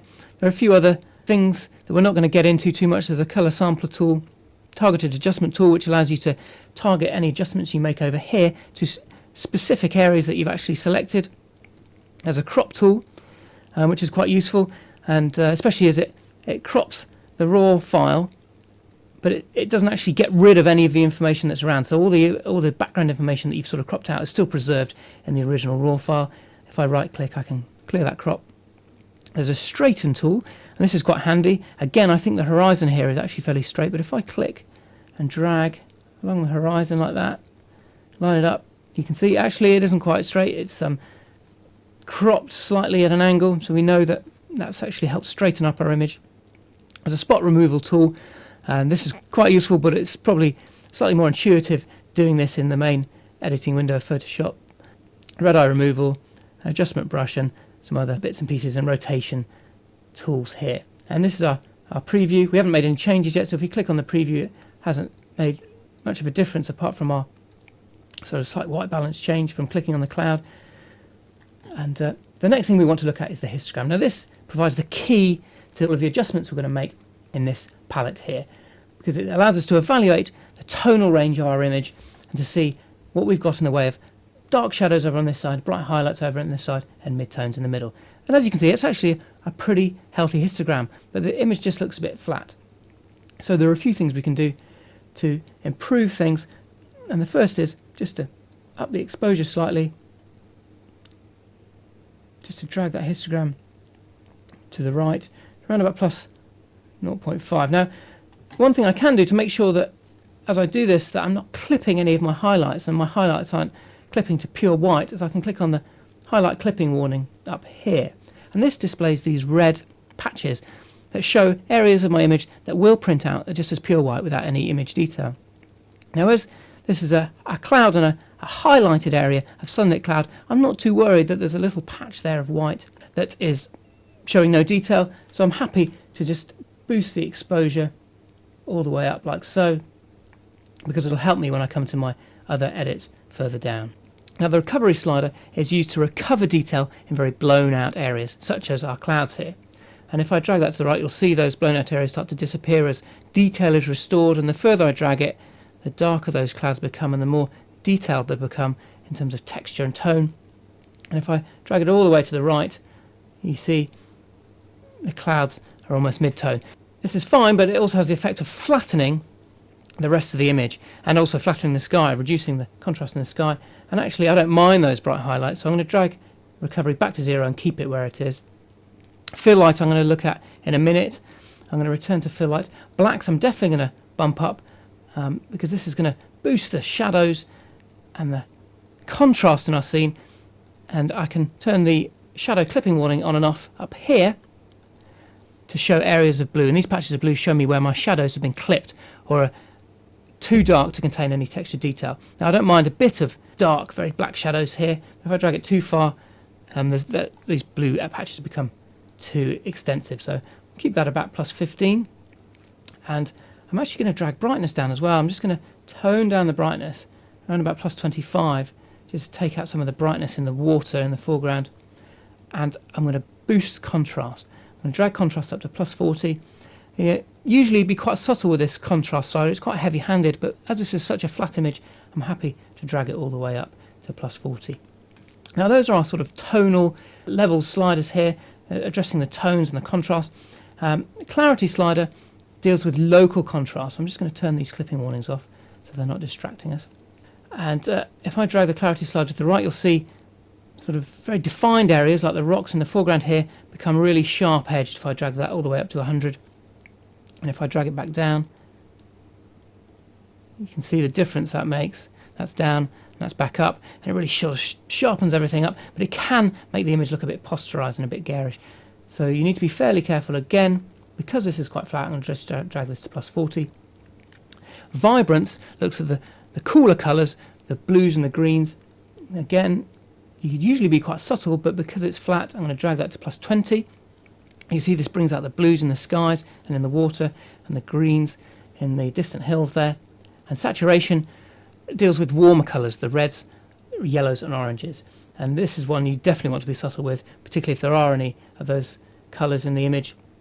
Otherwise it really will start to look garish. So I'm going to drag that up to, in this case, plus 10, which is more than I would usually do. And if I now click on the preview icon up here, you can see already, just by tweaking these sliders in our basic tab here, it's already made quite a dramatic difference to how punchy and colourful our image is. And I did mention I'd return to the fill light slider.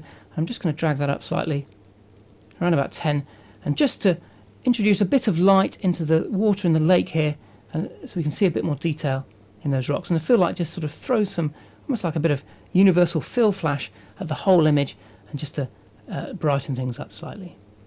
Now that's pretty much the basic tab taken care of. The only other tab that you get in the Elements version of Adobe Camera Raw is the Detail tab here, and it's not quite as detailed as this, but it does allow you to sharpen the image in a Camera Raw rather than the main version of Photoshop. But to use it, or at least to preview the changes, you need to zoom in to 100%, so you can see 100% down here, and then you can drag the amount slider left and right to determine how sharp your image is. You don't want to drag it too far because you'll start to sharpen the sort of pixels, the digital noise, and exacerbate that in your image. And usually something in the region of 66 perhaps, with between 1 and 1.5 radius will just sharpen things up quite nicely. And again, you can click on the preview to turn it on and off. You might want to introduce a bit of masking just to tone down the effect of the sharpening, again just to stop the sharpening of some of the digital noise and artifacts, and that just makes it a bit more subtle. Like so, I might just drag radius back down to 1 there, just so it's not too full on. You can also reduce noise, luminance and color noise in this tab. I might do that. I might just drag that up to maybe 40 plus 40. Although this does reduce noise, it does reduce the effect of the sharpening as well, so you don't want to drag it too far. It'll soften out the noise, but it will also soften out the detail and the sharpening. So actually I might drag that back down to around about plus 25. The Adobe Camera Raw version. One of the best tabs in the CS version is this Tone Curve tab.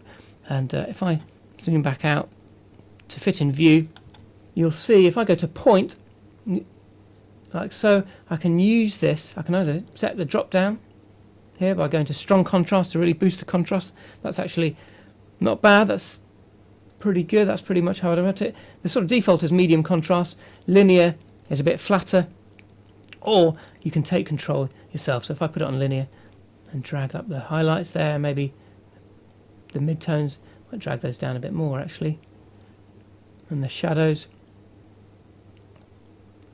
And you can play with this, and you can see how I can really control how bright the highlights are and the midtones and the shadows, and I can set any number of points along here to get just the effects I want. That's probably a bit overdone. I'm actually going to go back to medium contrast and just bump it up a bit like so, and possibly bump that down a bit. And so that's our tone curve. We can do the same thing in parametric just by dragging these highlights, lights, darks and shadow sliders left and right. I'll just talk through a couple more of the tabs. As I say, there's the detail and sharpening tab. Here's the HSL grayscale tab, and this is quite good if you want to alter how the colours, the different colours appear in your image. Saturation, you might want to boost the blues in the sky, for example, so you could go to saturation and just drag the blues to the left there, or the right, and the right really boosts them far too much. You might want to just drag them. Again, you usually have to keep these fairly subtle, maybe perhaps drag that to plus 10, and you can play around with any of these colours, and you can also alter their tone, their luminance, and their hue. Split toning, oh actually I'll just go back to HSL grayscale. If you want to convert to black and white, you can click on the little box here, it'll convert to black and white, and then you can alter how the different colours appear in your final mono image. You might want to use the blues, for example, to make those very dark by dragging that across there. You can see that makes the blues really punchy, and but we're going to actually turn that back off because we want to keep with our colour original. We've got a split toning tab which allows you to split tone black and white images, and a lens correction tab for correcting chromatic aberration and lens vignetting, and various effects and calibration tabs, and some presets and snapshots, so you don't need to worry about those. As I say, this is the key editing interface, and once you've got the hang of what these sliders do and how intuitive they are, you'll find it very difficult actually to go back to your old ways of editing in the usual window of Photoshop or Photoshop Elements, because this really is so intuitive and gives you so much control. And as you can see, it makes a very dramatic difference to our original image and makes it much more punchy and colourful.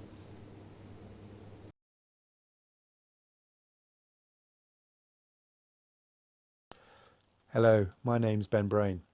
In this video lesson we're going to take a quick look at Photoshop CS5's new Refine Edge tool and see how we can use it to create detailed extractions around typically tricky areas such as the hair on our model here. Let's zoom in and just take a closer look, and you can see that this intricate hair would present a problem to a lot of retouchers.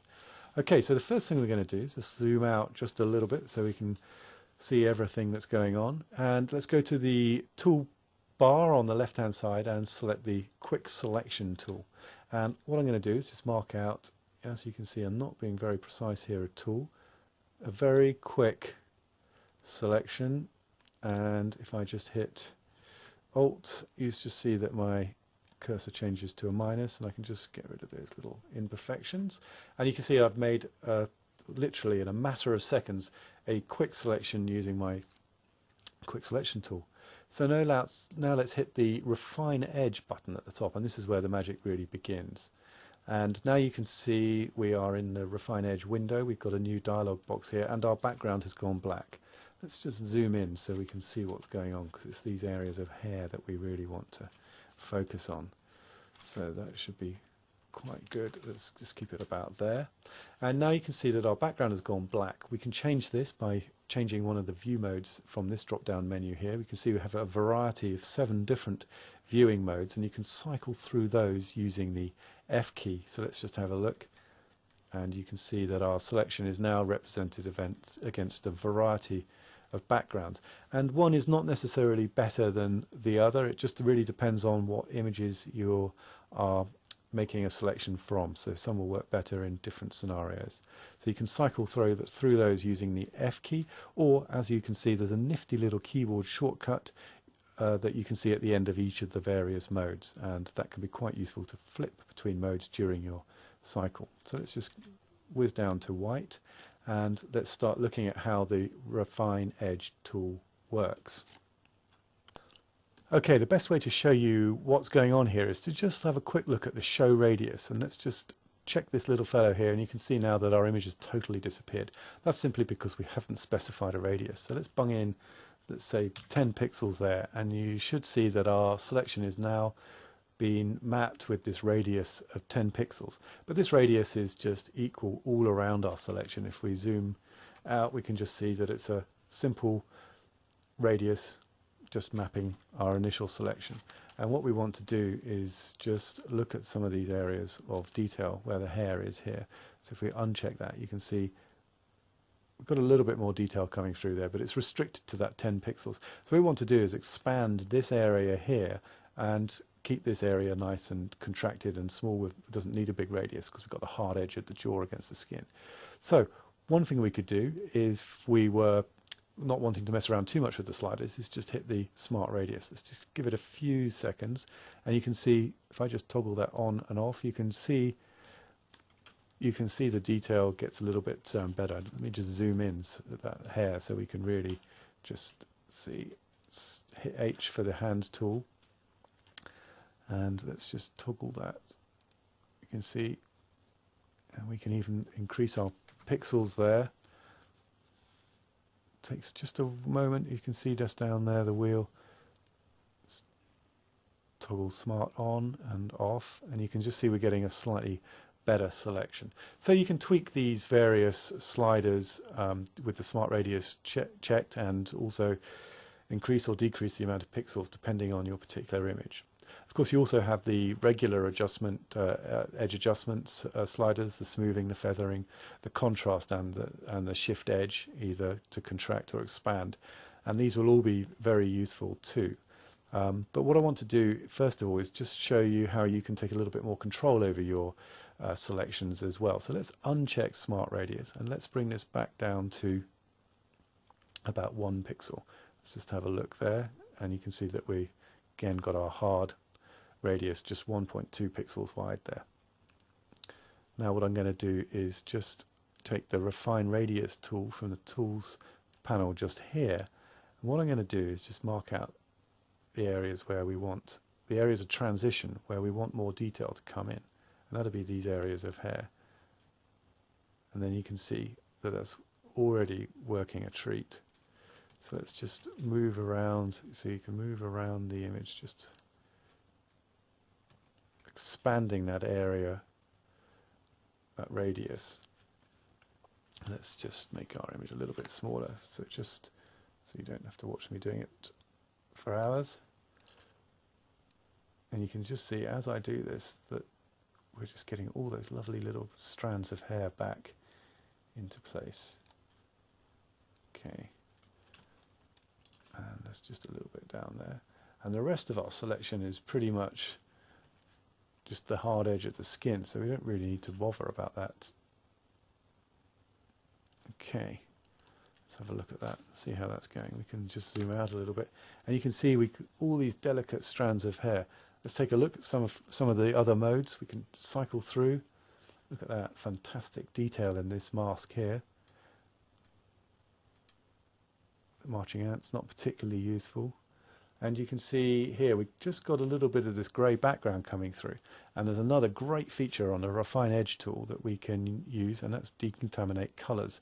We're just going to check that there, and you can see if I check that on and off, you might not be able to see it on your screens, but you can see that a little bit of that grey just stops coming through there. We can even crank the slider up a little bit. There you go. Let's check it on and off, and then you can just see that we're getting rid of some of that grey there. Okay, so now let's just take a look at our show radius and let's see what's happening. And then you can see that in our areas of transition we have this large radius, and then in our areas of clearly defined edges, such as the ears and the skin and the side of the clothing, we have this really small narrow radius, and this is really what we want to be looking for.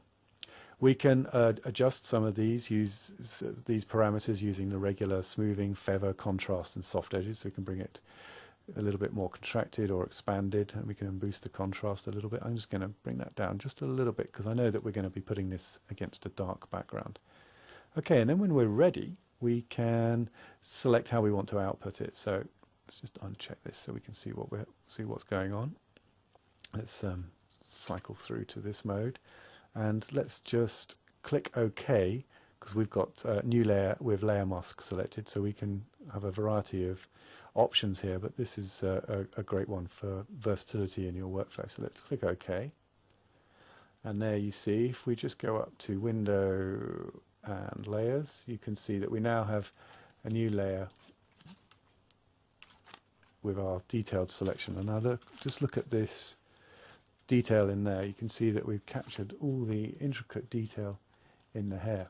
And in fact, what we can do is we can highlight the mask, and you can even refine this further. So if you go down the Refine Mask tool, in fact it's exactly the same as the Refine Edge tool. So if I let go of this, you'll see that we can take it one step further, and we can do it again and make some more detailed changes to our selection. We've often found that it's quite good to run it through twice, and you get a really good effect that way. You could just hit Smart on the second one, maybe put in pixel of 2, click OK, and just let Photoshop do a little bit of the work for you. And there you go, even a little bit more detail added to our selection there.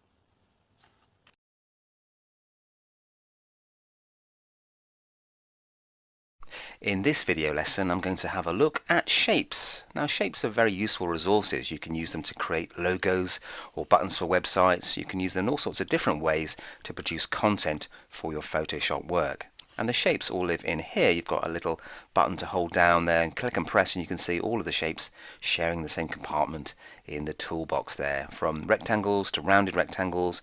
And the cool thing about all of these is you can change the way they behave. For example, the polygonal one there, you can type in 3 sides and create triangles as you draw. So there's lots of different ways to produce lots of different shapes. So here's some very basic ones here. I'll show you how to create a shape and then cut a hole out of it using another shape, so you can actually then build up a variety of more complicated shapes from your originals. I'm also going to show you how to use the custom shape tool to produce something more creative, like this graffiti doggy thought bubble that we're going to add, and use a variety of different techniques to actually blend that with a photograph. But let's kick off with the basics and start to draw and edit our shapes.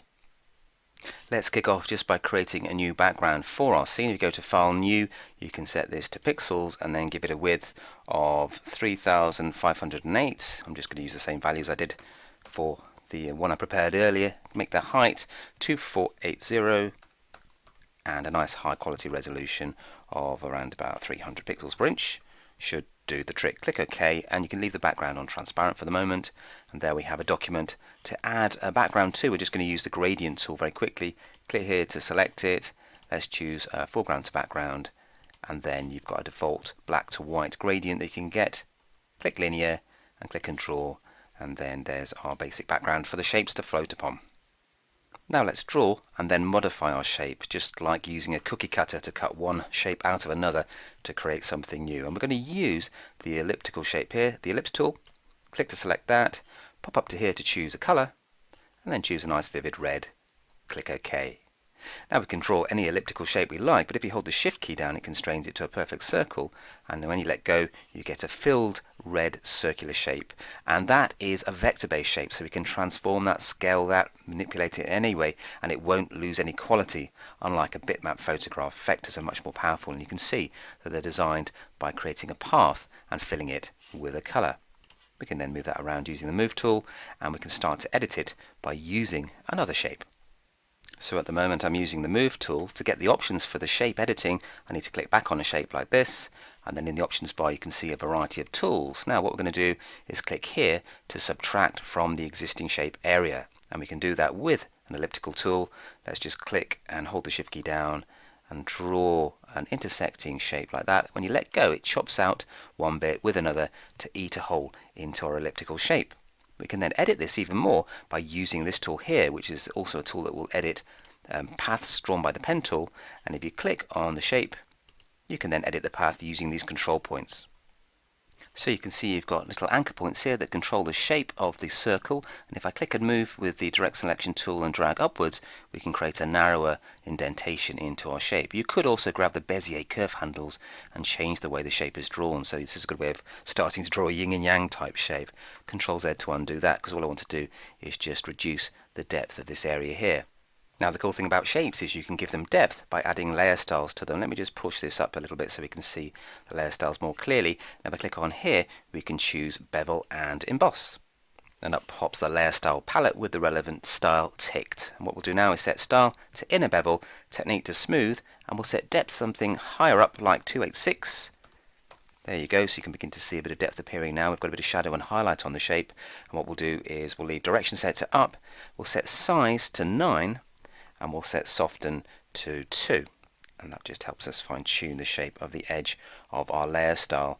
Altitude and angle of the light, that will change the way the light behaves. If we set the angle to 131, that changes the position of that relative to the shape, and we can change the altitude to a lower 21 to get more darker shadows at the other side there. If I just click OK for the moment, you'll be able to see that layer style appear. You'll find the path a little bit distracting. You can turn that off by clicking on any other layer like the background, and the path will disappear. We can now turn the effects on and off to see the effect more clearly. And the cool thing about layer styles and shapes is you can add as many styles as you like. So what we'll do is we'll click back on the shape again, and we're going to add a drop shadow as well by clicking on the effects icon here and choosing drop shadow. Let's just modify the attributes of that. If we set opacity to 75, blend mode to multiply, angle of 131, let's increase the distance by taking that up to around about 35. And we'll actually set the size to 70 for a bigger drop shadow as well. Click OK to apply the change. You can see the drop shadow there, and the cool thing is, although it's a layer style at the moment, we can actually turn that drop shadow into a separate layer and fine-tune its position by dragging it with the Move tool. To do that, just right click on Effects and choose Create Layers, click OK, and then I'm just going to open up the layers palette a little bit to see a bit more of the detail, and there is Shape 1's drop shadow. So we can click on that with the Move tool. We can then grab that. I'm just going to turn off auto select so we don't select anything else, and we can then reposition the drop shadow like so. So once you've got the skills to create and then modify a shape by cutting bits out or adding bits to shapes, you can actually build up shapes as well using these other icons here. Then you can add layer styles and create a bit of 3D to the shapes. And that's a springboard to creating all sorts of different logos and shapes for websites and lots of other designs that you might need them for. And we've got a polygonal tool shape here with 3 sides, and that gives us a nice triangle. We can then duplicate that and create a bigger triangular shape. We can cut holes out of a rectangle here, or we can even intersect shapes. This one here is a line shape intersected with a rectangular shape there, and you can see if I turn that off, it's all one pathway in the shape section here. So there's lots of different ways to combine shapes together to create a variety of different looks. And here we have an arrow, which is actually a custom shape, and we're going to move on now to talk about custom shapes in more detail. If you click here, you've got the custom shape tool, and up in the top here you can choose a wide variety of handy custom shapes. So we'll look at this in more detail now. So to enjoy our custom shapes, let's click on the bottom of this selection here to choose the custom shape tool, and let's pop up to the shape picker. And by default you've got these useful icons, including the arrow we used in the earlier project. But what we'll do is click on the fly out icon and pop down to talk bubbles. Click on that. You can either add them to the existing shapes or replace them by clicking here. Don't worry, you can always reset the shapes later. And here is a handy thought bubble to add to the image. You can choose a color by clicking here. Let's choose a nice white color, and then click and drag to draw this shape. Now in theory you could draw this with the elliptical tool and create 3 different ones, but this is much quicker and it's been done for you. And you can see that the white shape here has a path attached, and of course you could modify that using the direct selection tool to fine-tune any aspects of an existing shape to create something new. So it's a good springboard for future creativity. But I'm just going to click back on the background here to lose the path selection for the moment. So we're going to modify this shape with another custom shape, and to do that let's click on the flyout icon here and choose animals for a new collection of shapes. Click OK to replace the existing ones. Grab the dog's bone, and this time click on the shape icon itself, so you've got the path selected again, that's important. And then we're going to subtract from that path by clicking here, and you can click and draw, and you can see a little minus by the icon there, so we know we're cutting a hole in the shape. So there you have a combination of custom shapes creating something new. But that doesn't look really like a bit of graffiti on the wall, it looks like a custom shape stuck on a layer. So what we need to do is to break that up a little bit using layer masks and brush tips. And to do that, click on the shape layer here, add a layer mask, so you can see that's applying itself to the layer. Then grab the brush tool, and if we choose a sort of spattery brush here, maybe from this one down here, we can then increase the size by just using the right square bracket. So if I just click and spray, you can see the shape there now appearing. And what we'll use is black on the mask. So click on the mask to select it. Make sure you've got black here. You can tick on this to swap that around to black if you like. And as you click and spray, it starts to break up some of the graffiti. You may find this shape path is a bit distracting, so click on the background to get rid of the path. Click back on the mask, and you can then start to click and spray and just rough and readily spray out some of that graffiti. Let me just hit tab to get rid of the floating windows, and that gives us a better idea. You can always use the left square bracket to get a smaller brush tip as well, and just begin to hide some of the detail there as if it's been added with a spray can. Now your brush strokes might look a little bit too pixely, so what you can do is just soften them up a wee bit by clicking on the mask, going to filter, popping down to blur. If you choose a nice Gaussian blur of around about 4, that will just soften up those strokes a little bit and help it look a little bit less clinical and digital, a little bit more natural. But it still looks very stuck on, doesn't it? We need to actually blend it more with the brick behind. So what we can do is just right click here and choose blending options, and up pops an option to actually blend this with the underlying layer. Now if you just click and drag here, it doesn't really work too well, but if you hold the Alt key and click on this half of the triangle, you can blend it more effectively like so, so we can actually see some more of the brick showing through. Click OK to apply that blending change. Now the edge of the shape is very sharp, but to blur that we have to get rid of this pathway, because you can't blur a vector-based shape. You have to turn it into a rasterized bitmap before you can apply the blur filter to it. So to do that, click on the shape, go up to Layer and choose Rasterize, and then choose Rasterize the shape, and that will get rid of the path that was attached, but we can now apply filters to it like the blur filter. So go to Filter and then choose Blur, Gaussian Blur, and I'm just going to blur the edge, and it just helps it look more natural and effective. Maybe 3 should do the trick. Click OK. So that looks a little bit more natural, but you'll notice that the shape path has disappeared, which means we no longer have access to the Bezier curve handles or the control points to modify our shape's shape. So it's always worth rasterizing it right at the very end before you apply things like blur filters to the shape. And to finish off our scene, we're going to press Z for the zoom tool, right click and fit on screen, and what we're going to do is just fine tune the look of the tones to create a more gritty urban feel. And to do that, we're going to click here to add a black and white adjustment layer. Up that pops. Then pop up to the layers blending mode and choose overlay to bring back the colour but to create a more high contrast look. And then finally we're going to add another adjustment layer. Let's go to hue saturation and let's reduce the master saturation down to around about -41, just for a more subtle washed out palette. Now the star of the shot, the dog, may be a little bit too washed out, so what we can do is click on the mask there, grab the brush tool by pressing B to select it or clicking up here, and then what we'll do is just grab an ordinary soft brush around about that size should do the trick. Click on the mask and we'll use a grey brush, and you can get that by reducing the opacity to around about 50% or so. And if you click and spray over the dog, it will just help restore some of its colours. Let me just hit tab to get rid of the floating windows and control plus to zoom in. And I'm painting a grey brush on the mask just to add a little bit more saturation to our doggy hero, like so. There you go.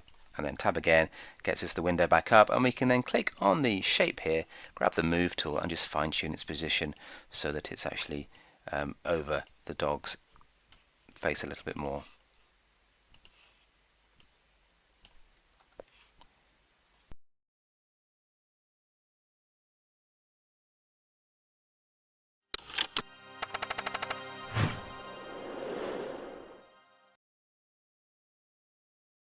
Hello, my name's James Patterson and welcome to this video tutorial.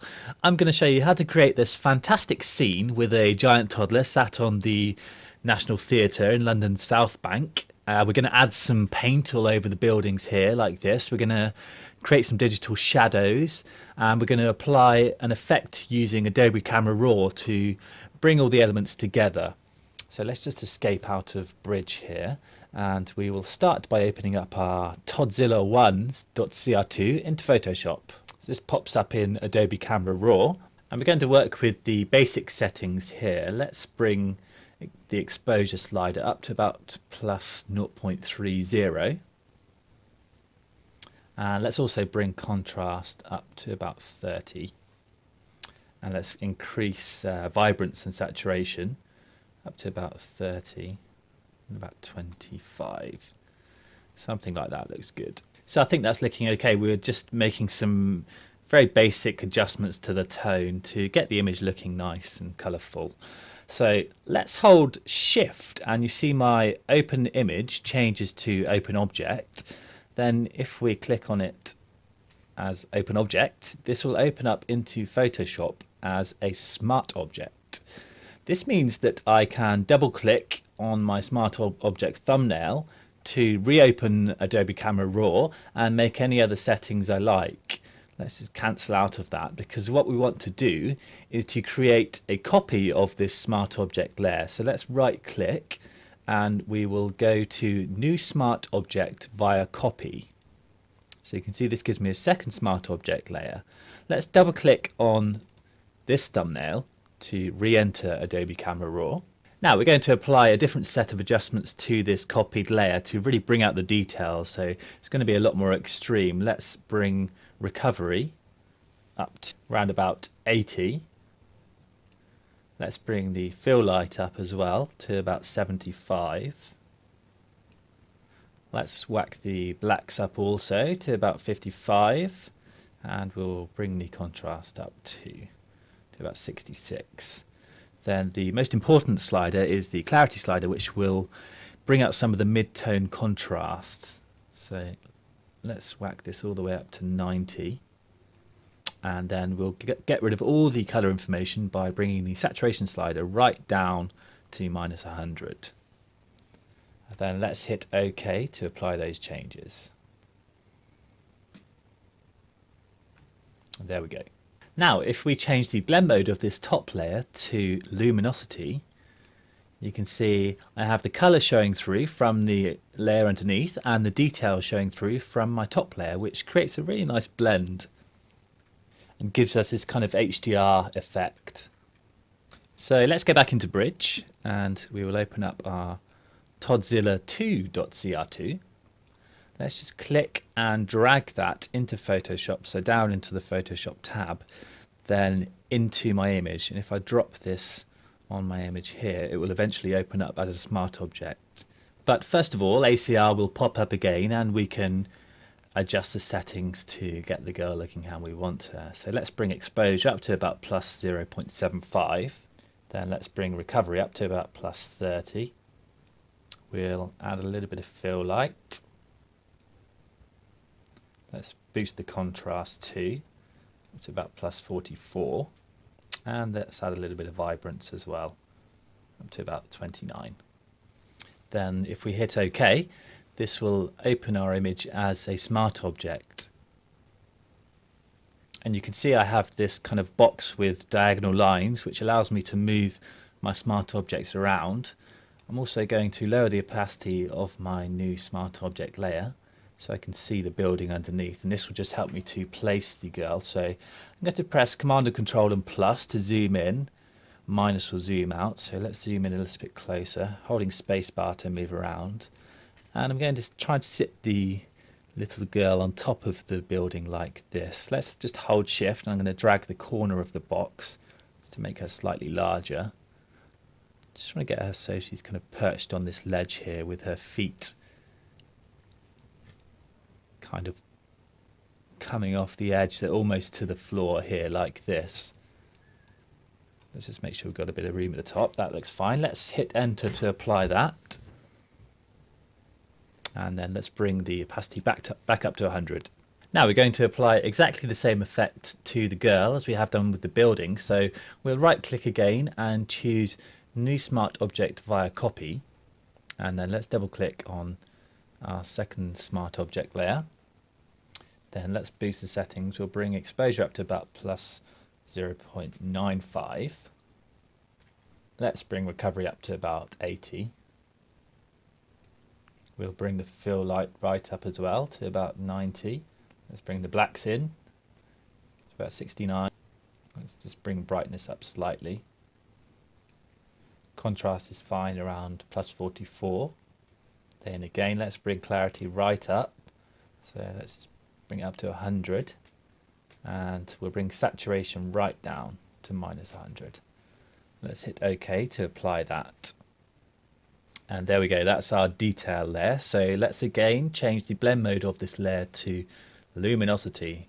And you can see that gives us a really nice effect on the girl, particularly in areas like the jeans here. If I flick that layer on or off, you can see how that's working. So now I have 4 layers, all as smart objects and all fully editable. I can go back in and change any of those settings that we made in ACR just by double clicking on a layer.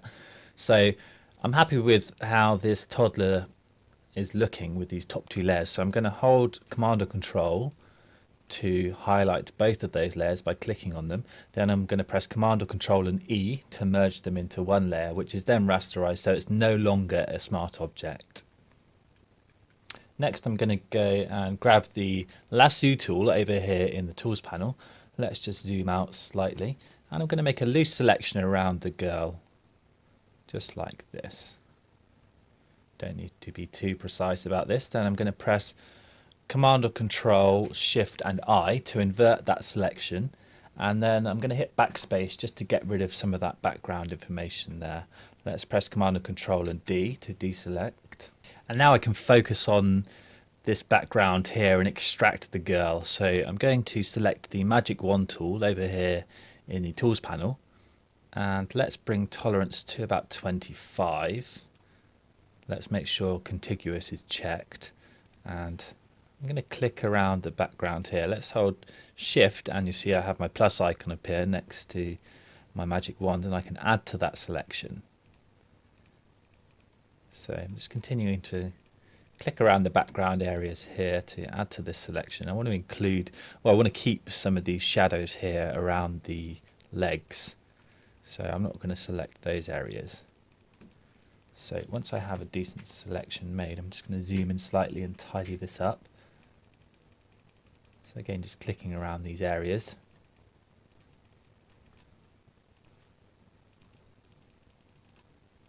You can be a bit more precise about this and get the selection looking exactly how you want it, but that looks pretty good. Then I'm going to press Command or Control, Shift and I again to invert that selection. Then let's go to Refine Edge. This opens up my Refine Edge dialog box, and here I can really improve that selection to get a very good result, especially around edges like the hair here.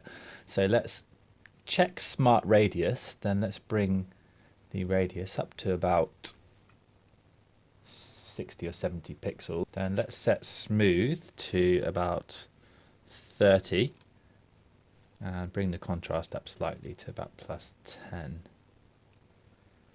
And you can see how that's working to smooth out those edges.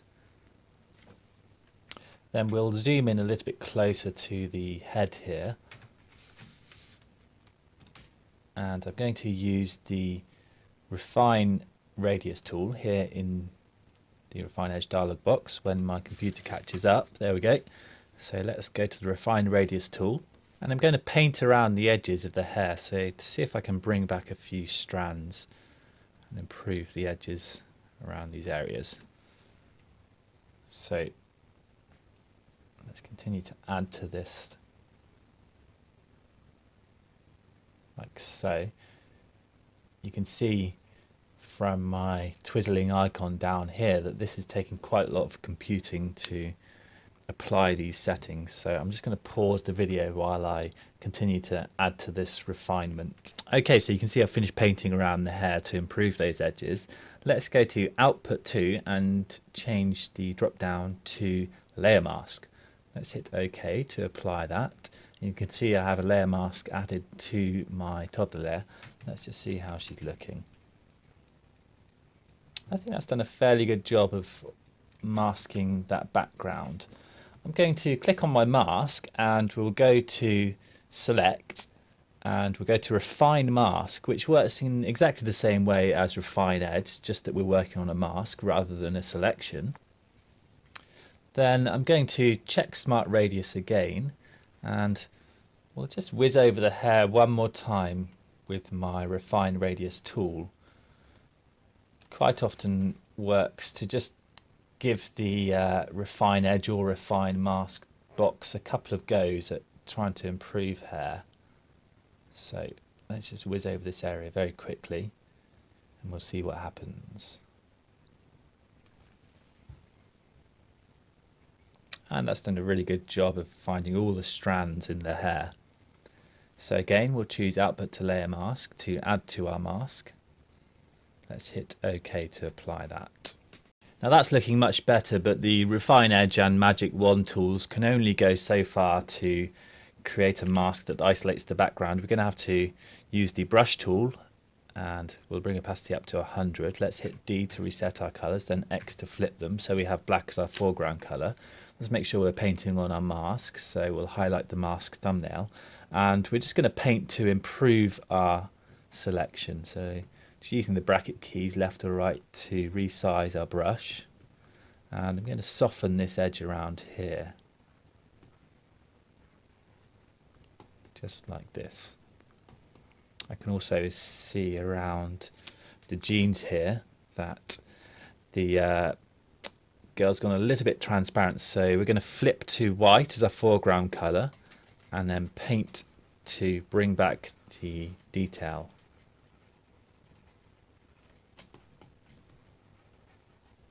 So I'm just going to pause the video again while I complete this mask. So I'd say my mask is looking pretty good now.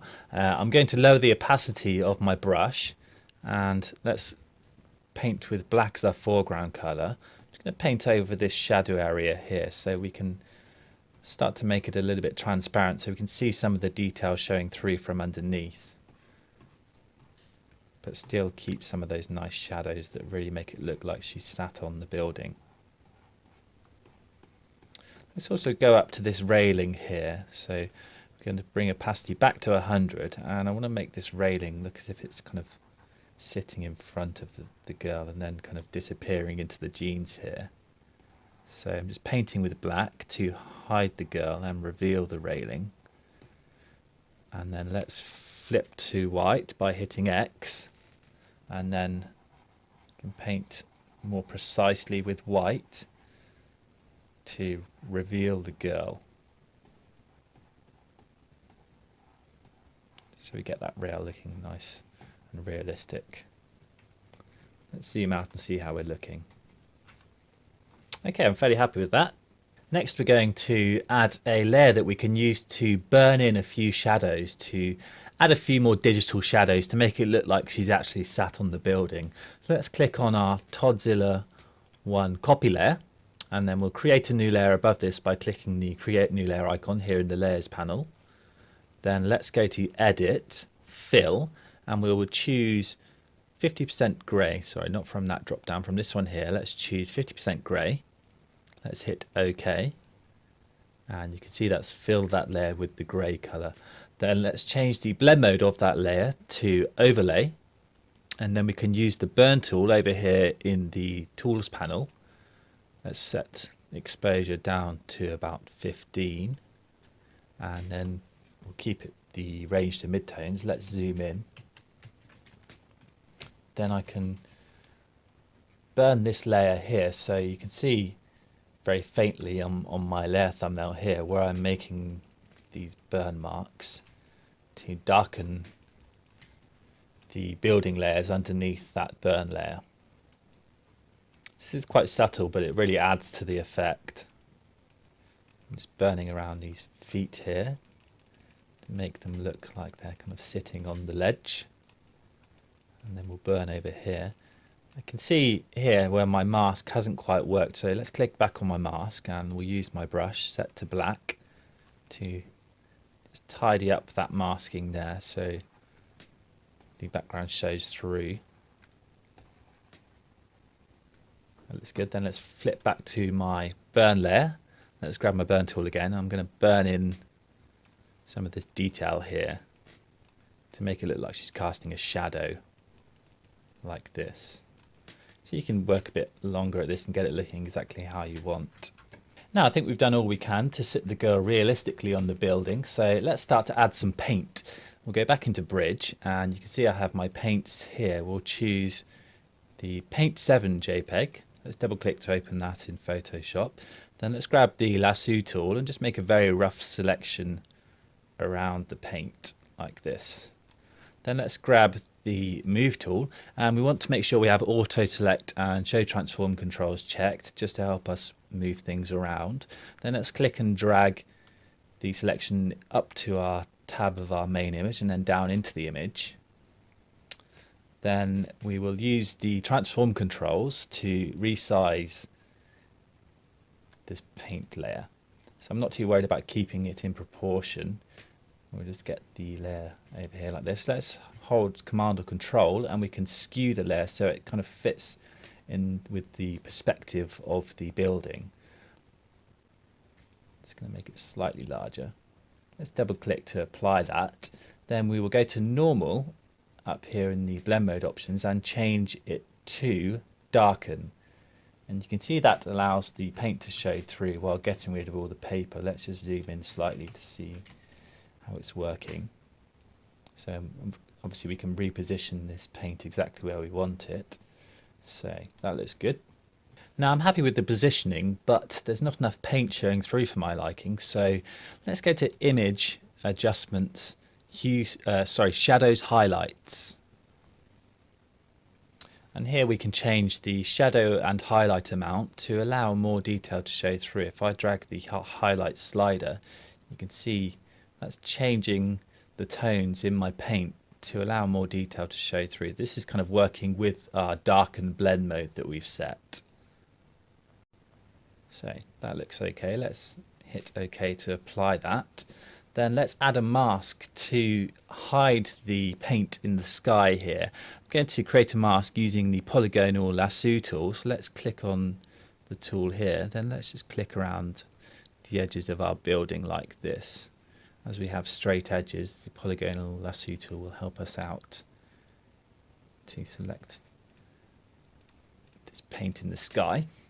Then let's click on the Add Layer Mask icon here in the Layers panel.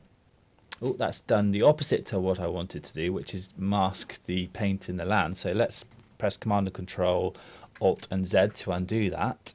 Then let's hold Alt and click on our Add Layer Mask icon, and you can see that's applied the layer mask to that selected area.